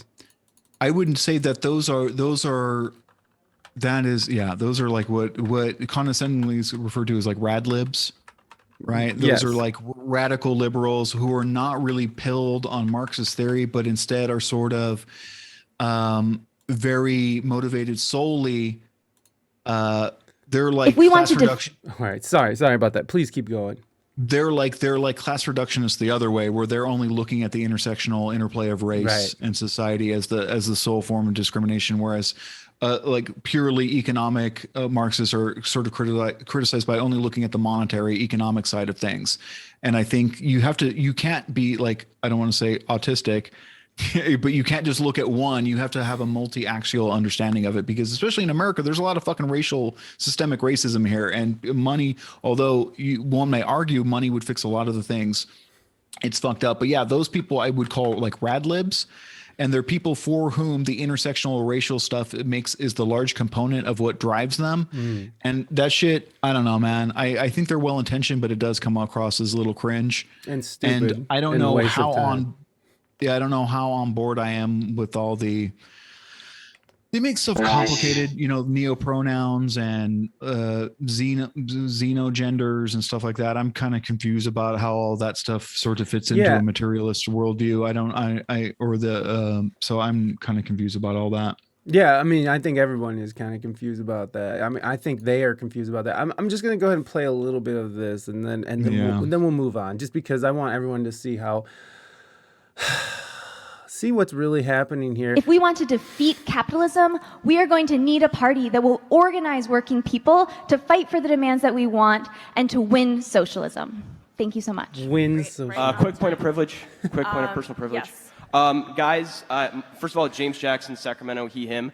I just want to say, can we please keep the chatter to a minimum? I'm one of the people who's very, very prone to sensory overload. There's a lot of whispering and chatter going on. It's making it very difficult for me to focus. Please, can we just, I know we're all fresh and ready to go, but can we please just keep the chatter to a minimum? It's affecting my ability to focus. Thank you. Thank you, comrade. Okay, is there a speaker against name, chapter, pronoun? Point of personal privilege. Yes. please do not use gendered language to address everyone.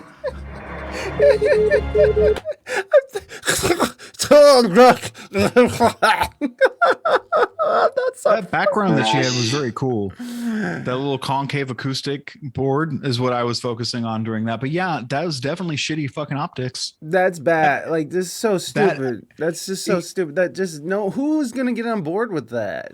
I don't know.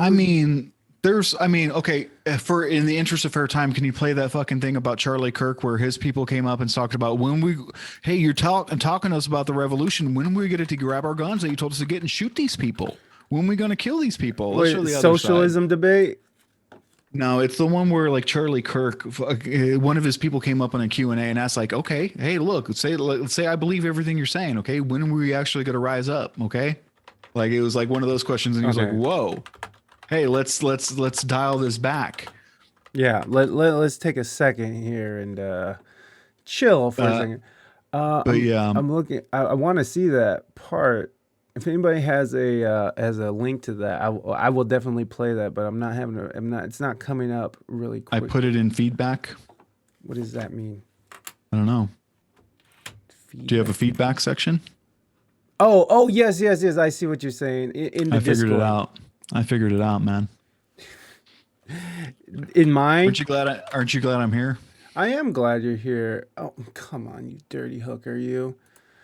Yeah, that shit is it's just bad optics, and I think that a lot of people don't want to admit that Trump ran a campaign that, at least in aesthetics, better represented the working class ideal in America. Bernie Sanders and Trump won on that front, and then Bernie Sanders was edged out by party loyalty to Hillary Clinton because she's been juicing the DCCC for fucking 30 years. How are you going to displace her in that organization? The DCCC was literally like a mecha suit for Hillary Clinton at that point.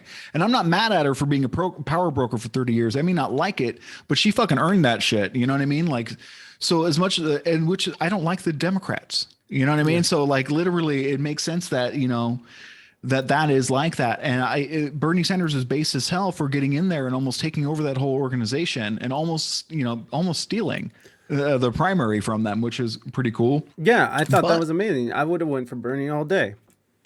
But I think that Trump and Bernie did a much better job of articulating the fears and motivations of the working class people. And I think that for the people for whom saying that the Republicans just have brainworms and that's why they voted for Trump, it doesn't cover the actual material concerns that they had. They had existential, it's literally capitalism in crisis, which is, precipitates everything bad in history. Yeah. So they were trying to protect their interests. They were trying to do, it makes more sense when you look at it through a economic lens, what they were fighting for. And it wasn't just because they were worried about Obama or, getting replaced, although there was a percentage of them that was an issue. Yeah, of course.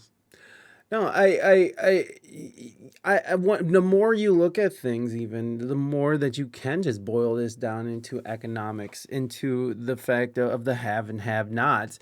And even when it comes down to race and where people are put into this world, it all comes down to it. And the way it's looking to me is that it seems like it's curving more away from racism and more into a classism type of thing, where it's like there's definitely, not to say that's not racism, folks. There's definitely lots of racism. There's definitely lots of homophobics, fucking dipshits out there, and all that horrible shit is still out there.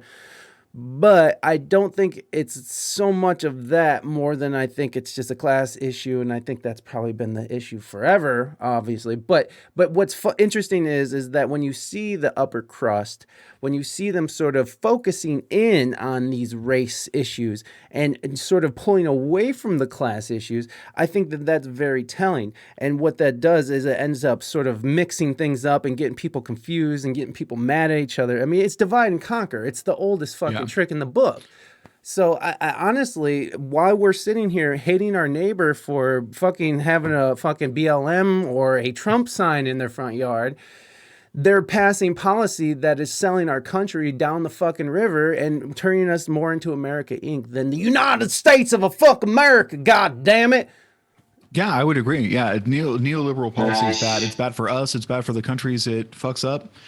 Okay, fucking Zach app that is not the thing to link, bro. Come on, goddamn. This is what am I gonna do with that? Look. This is how to improve society. But this is cool. Talk network, workplace, property. Look, a workplace. People need somewhere to work. How are they gonna work if they don't have a job? Because of AI and we're on UBI. How's that going to happen? I'm just improve soil garden property. Yes. Okay. Well, this looks interesting. I mean, y'all can look at this if you want. This is interesting to me. I like this. But I don't know what you were trying to put in. The best way to conquer, they say, is to divide. Shrek. Yes, indeed. Hey, Mr. Braindead, can you find me that? I'm looking for this. It's like literally, I don't want a whole ass segment around it. But it's the Trump supporter asked Charlie Kirk, when do they start? Here, I'm gonna whisper this to you. Okay. I'm going to whisper this to you over here. Since fucking Zach app completely failed at doing that, apparently. Fuck Zach app. What the fuck? Yeah, I thought you were a mod. Weak as fuck. Weak ass mod. That's why he's not. That's why he's not. That's why he's not a mod anymore. It was green links in the middle. Oh. I know what he's talking about. It's the green links in the middle. I don't know what that means. I do. So beyond capital, literal, just books. What's the one? No, don't ignore him. Okay, ignore that. That's not what I'm talking about. I don't know what he's doing. It has nothing to do with that. Anyway, it's the thing that I just sent you. I see it. Yeah. Stopping of the ballot counting and the resuming of the ballot counting at 3:30 in the morning to the days that followed, where all of a sudden it felt like they were just finding more ballots in every single direction. We look at this and we say, wow, we know they hated Donald Trump. But we did not know, or we were taken by surprise, or we were not ready for what they were willing to do. You ready? Yeah. You're brave. You're brave for what you say and the fact that you stand up there and say it, and I appreciate it. I think we all appreciate it, actually, because there's not a lot of people that have the balls to do it. Woo! But I want to ask you something a little bit out of the ordinary. So prepare yourself. At this point, we're living under a corporate and medical fascism. This is tyranny. When do we get to use the guns? No, and I'm not, that's not a joke. I'm not saying it like that. I mean, literally, where's the line? How many elections are they going to steal before we kill these people? So, no, no, hold on. No, stop. Woo! Now, I'm going to denounce that. I'm going to tell you why. Because you're playing into all their plans, and they're trying to make you do this. That's okay. Just hear me out. You started with a compliment, so at least give me a little bit. They are trying to provoke you and everyone here.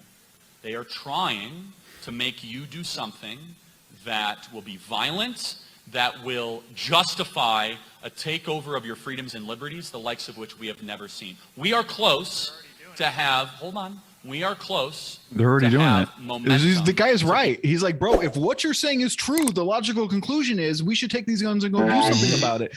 Like, you're literally, and he didn't walk that back. He's like, bro, we're living under corporate and medical fascism, and they stole elections. If those three things were true, they would be completely righteous in taking up arms. I would argue. So he's like literally correct. He's like, hold on, I'm going to stop you. And then he didn't walk back anything the guy said. He just says, but you're falling into their, he added another layer to the conspiracy by saying you're playing into their hands. Yes. That is what they want you to do type stuff. And it's like, bro, like, so while the DSA is cringe, there's definitely cringe on both sides. And I would take, you know, a neurodivergent guy talking about how chatter makes him nervous or whatever. Yeah, we can't internalize over that guy. But that's the problem with these new conservative commentators, right? They're bringing us exactly up to the point. And this late stage conservatism, when you in the context of understanding, you know, the capitalism and crisis component to it, when you look at it, this looks very similar to what we saw in like Italy and Germany, when it was, you know, the libs basically took up arms and started, you know, they had a little violent vanguard thing. It's like literally, it's like a fascist movement. And I do see that being an outgrowth of that, because there are a lot of people who feel like him. You know, and the logical conclusion to a lot of that conservative rhetoric is violence. Yeah. So I'm not sure what to do with that. Mythic Politics, I have to piss so bad. Will you take over and just vamp while I go pee? Okay. And then we'll finish up. We got about 10 minutes left of the show, but I have to piss so bad I can't take it. So, okay, Mythic Politics, vamp. How's it going, everybody? Does anybody in the chat have any questions for you? Now, I'm delayed, so I don't know how long of an interaction it is between you and me. I mean, Mr. Braindead says yes. I mean, the DSA shit is bad, but this is 1,000% worse. True. Scon7125 says tolerance of the intolerant is not tolerance. It's stupidity incarnate. True. That's what's that one principle? Tolerance will only get you. Was it polar? I forget what it is. One side is saying don't misgender me. The other side is when do we get to murder? True. Mr. Braindead saying, I'm down with the general idea of respect that they wanted at the DSA event, the fucking wholesale endorsement of slaughtering your neighbors, who's left to center. And it's a false equivalence on the sizes of some major cities. I'm not sure what that means. Moving Dutchman says, if only it was true. That is a big if. What if are you referring to, Dutchman? Mr. Pew. See, that's why I appreciate Marvin Haymeyer's quote before he went out. I'm not sure what that quote is. Rant time, LOL, vamp time. All the cool kids pee their pants. True. What is your favorite juice? I like pomegranate juice. I use pomegranate juice as a pre-workout because it's apparently, if you take 8 ounces a day, it's supposed to increase your testosterone saliva levels. And I don't know what that means, but if I'm going to take any sort of arbitrary glucose as a pre-workout with a caffeine pill, then I'm going to take that one because at least it shows to be positively correlated with high T. So that's what I do there. Snickers or Kit Kats? I think as a man with a large appetite, I would choose a Snickers, I think, just because I think it would satiate my hunger more. But as far as Kit Kats, they're very satisfying. They're crispy, and they have all those cool Japanese flavors, which they cart out every once in a while. They do be enticing me. Animal behind you? Yeah, there's actually 2. Tango, remember. See them? There's actually 2. One's not getting up. Oh yeah, he got up. Let's see there. Join host my Streamlabs. Yep. Do I watch any other online political commentators? Yeah, there was a guy called Noah Samson who basically went into the new left. I can't post a link to the chat or else it'll zap me because Streamlabs. But Noah Samson did a video on YouTube called LeftTube. And I followed about 40 or 50 sort of leftist commentators, but that's a good place to start. Hey, I'm back. What's up, everybody? Thank you so much for vamping there. I had to piss so bad that when I thought I was done pissing, more piss came to the point where I had to yell at my piss. So there you go. I yelled at my piss today, guys. Black Bob Ross, what is going on? Welcome in. Knives Srabotica, welcome. Mr. Pew, welcome in. This is for you.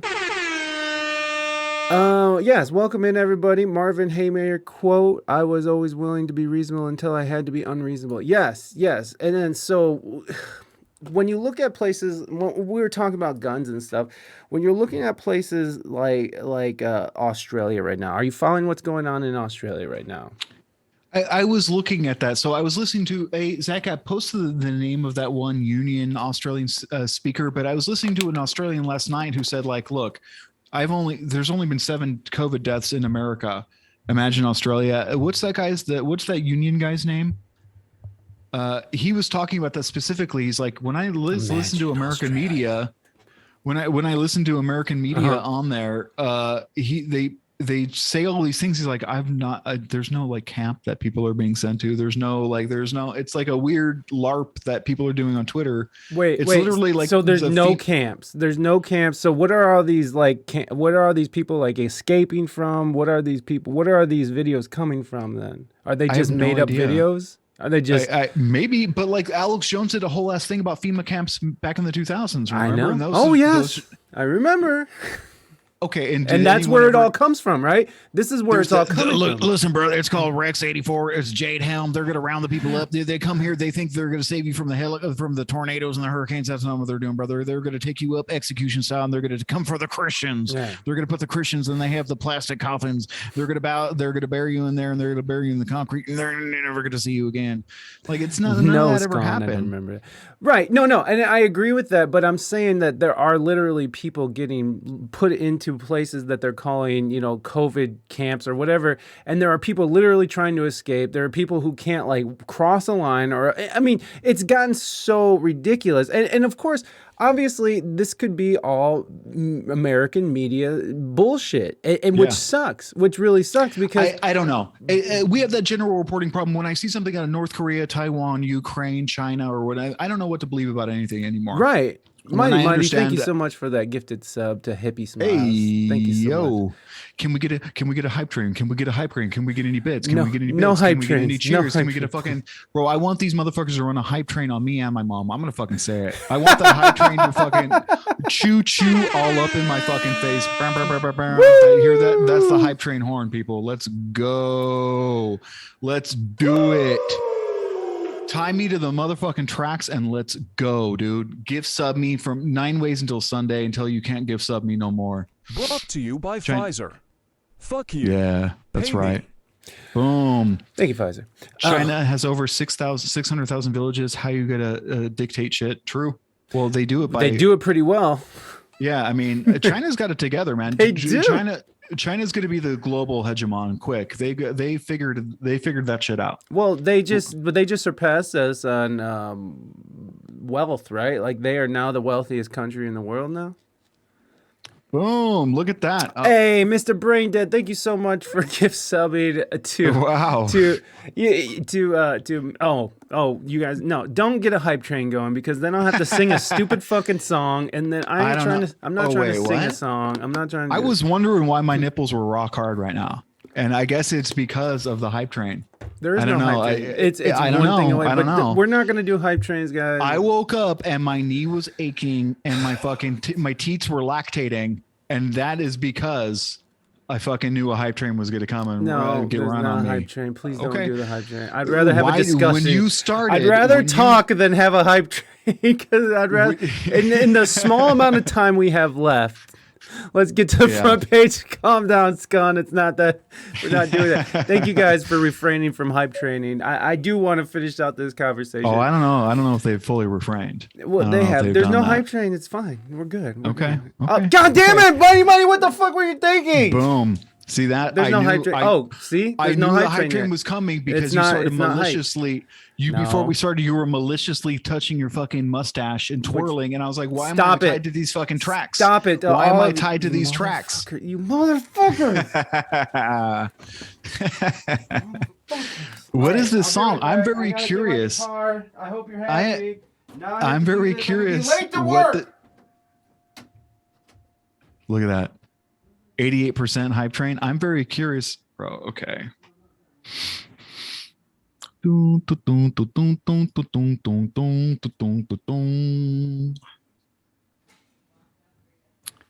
Okay, complete purchase. Okay.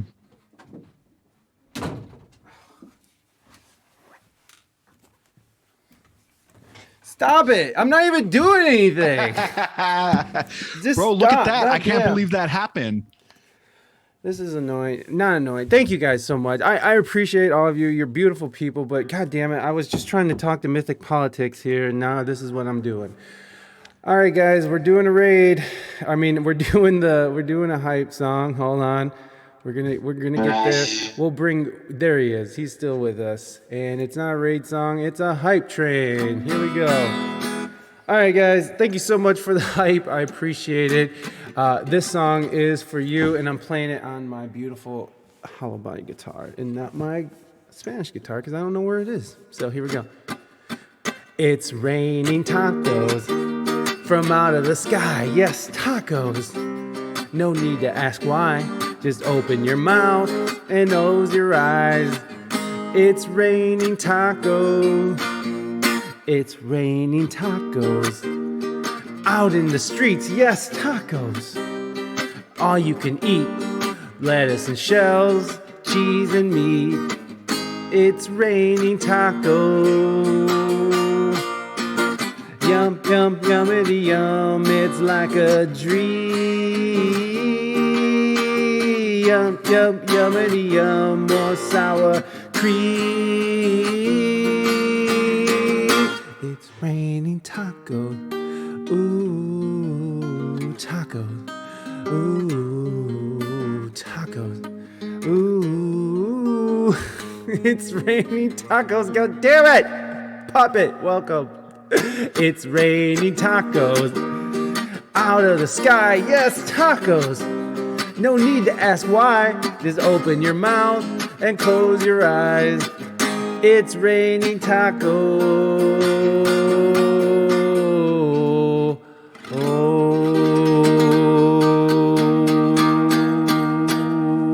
God damn it. It's, level 2. It's still going. God damn it. I thought it would peter out by now. Electric going. Thank you so much. Oh, your lady friend Bonnie. Thank you guys so much. Oh, hold on. I got one more song and then we're going to end the podcast because now we got to go. But we'll do one more song and then I really do have to leave, guys. Let's see. What are we doing? What's a good song? Should we do Cher? Should we do something? How about Wonderwall? Okay, we'll do Wonderwall since this is just so ridiculous. Oh shit. Yeah, I am. I'm gonna do it. I'm gonna do it. Because why not? Let's see if it's still on here. Here we go. I actually just played this song at the homeless shelter, so this is funny. Hell yeah. Nothing like playing Wonderwall at the homeless shelter, folks. That's my favorite thing. Okay, guys, here we go. We're gonna play this stupid song, and whether the hype is over or not, we're continuing on with our lives. So here we go. Today is gonna be the day when I bring it all back to you. By now, you should have somehow realized what you gotta do. I don't believe that anybody feels the way I do about you now.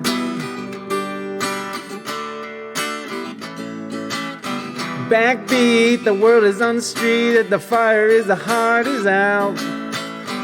I'm sure you've heard it all before, but you never really had all doubt. I don't believe that anybody feels the way I do about you now. Oh, he's got the drumsticks. All right, I gotta go down a little. Hold on. Hold on. And all the roads we have to walk are winding. Yeah. And all the lights that lead us there are blinding. There's so many things that I'd like to say to you, but I don't know how. 'Cause maybe you're gonna be the one that saves me. When after all, you're my Wonderwall. God, this is terrible.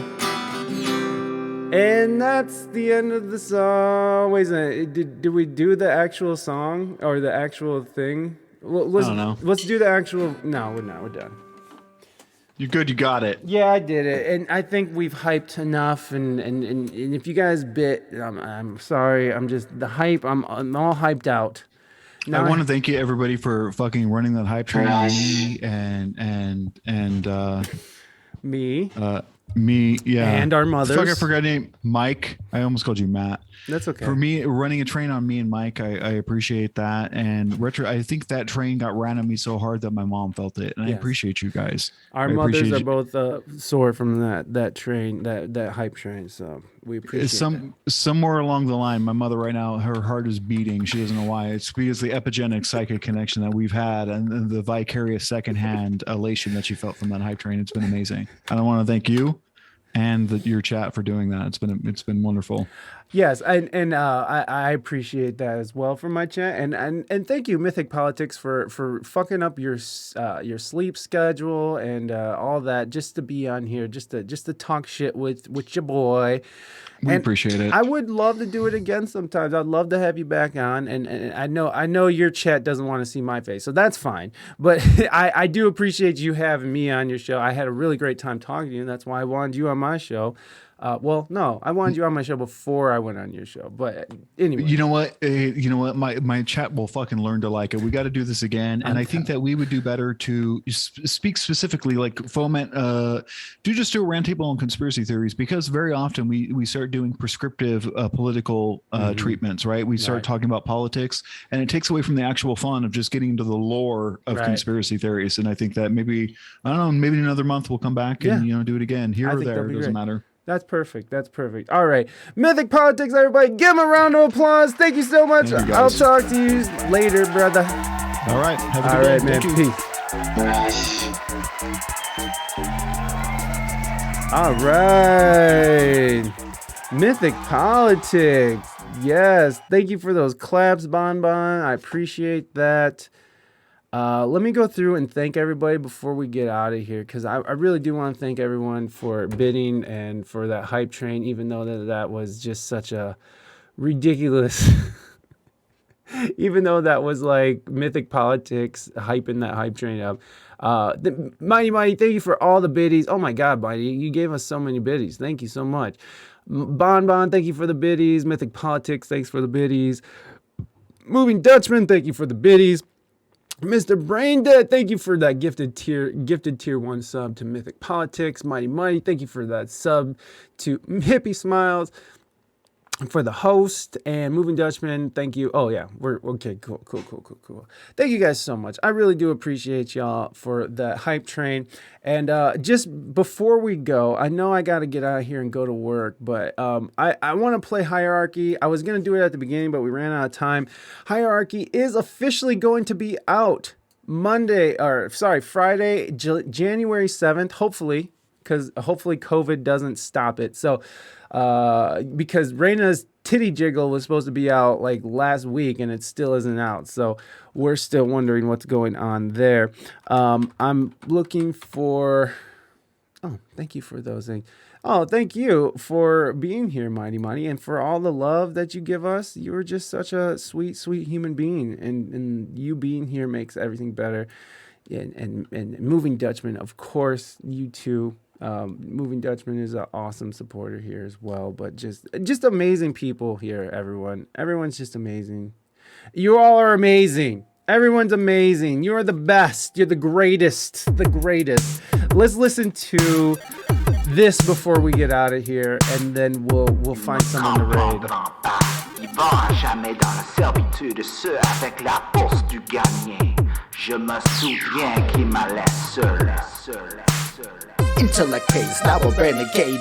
Common neighbor built this way, never placated by the simple way. They saving on display, get it and gain a level in this game. Start on repeat again and again and again. Sure, there's always change, but apparently the daily stuff with less change. As the AI behaves based on every play made, dopped up, out of range. As the kill shot eliminates, the currency accumulates. Compound the interest among us, the club reluctant and sus. The trust busted up as lungs. Muster up, lover veins. What about us? The funds don't stay flush. We're still in abundance. We're still in abundance. We're still in abundance. We're still in abundance.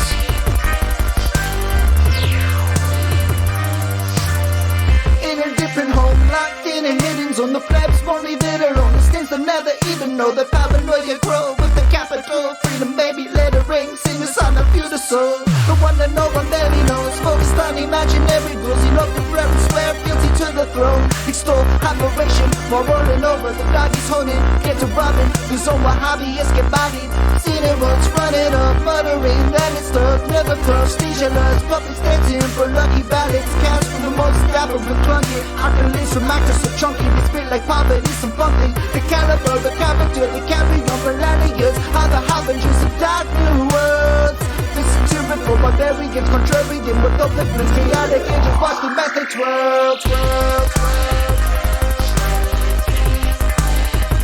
Australian abundance. Australian abundance. Australian abundance.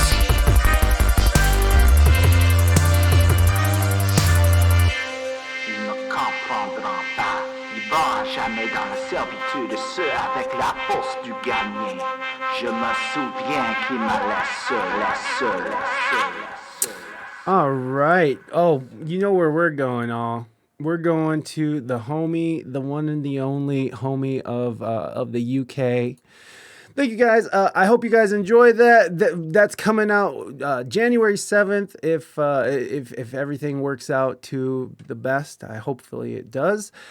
So hopefully that comes out on January 7th, and then we are gonna have our 1,000 follower celebration single release party that following Sunday, which is the 9th. So January 9th, we are having the official release party and our 1,000, our 1K celebration. So that's going to be a longer stream. We got to do it on the weekend. So because I have a lot of stuff, you know, now that I have a winter job, I have to like do things and stuff. So Sunday, January 9th, in a couple weeks, we're going to have the CD release party. Wow, I'm old. We're going to have the release party, and it's going to be a good time. And everyone's going to love it, God damn it. We got special things planned. I'm going to play some music. Myself, I'll be doing some live loops. We'll be doing Holden Stefan Roy will be on, or Behind That Suit will be on the show to talk about the new album. So we'll start out with an interview with the actual person that's featured on this song. We'll talk about the song and how we came together and collaborated on it. And then whatever happens, me and Holden get into some spirited conversations ourselves. So you're not going to want to miss this just because, Holden is Canadian and I'm American, and we roughly align pretty well. But there's just some things that I think culturally that we're probably not going to understand about each other, which is awesome. I love talking to Ho-Ho, and I'm looking forward to chatting with him about what's going on in the world of music, hip hop, and everything else. So it's gonna be a good ass time. And I think Reina Mystique might come on and play some songs with us. I don't know. We're looking at it. I don't know. Maybe a little bit of Reina Mystique duo might show up. We got some Craigslist stuff coming up. We got a whole goddamn thing. It's going to be a party, bitches. So come on through January 9th. I'm super excited to be celebrating with you guys. Yes. Oh, nuts. There you go. There we go. Thank you, Reina Mystique, for that woo. All right, guys, I got to get the fudge out of here. We are going to go raid my good friend Wooby, who is a DJ out of the UK. Love me some DJ Wooby1. So let's go over there and give him some love. Give him some, show him some love. Show him some, follow him up. Show him some support and give him some kisses. Give him some chocolate flavored kisses. And let's go over there and show some love to our boy who I love and who you should love as well. So go ahead. Get your raid calls, everybody. We're going to the UK and we're going to listen to some damn good music. All right. So here we go. I'll see you guys all on Friday, where we will continue to do the Friday at 12 p.m. We're going to continue to do animation. I'll be working throughout the week, hopefully. And we're going to, this time we're going to be doing the animation itself. We're done character building. We're done with all that. So we're going to be doing the animation for the new song Hierarchy, which comes out 1/7. So, all right, y'all. I will see you guys on Friday, 12 p.m. Eastern Standard Time. Again, no guests. We're just going to do animation and have a good time, hang out, and celebrate New Year's Eve together. So I'll see y'all over at Woobies, and bye. Mwah. See ya. Bye-bye. Bye-bye. Bye. Bye. Bye-bye. Bye-bye. Bye.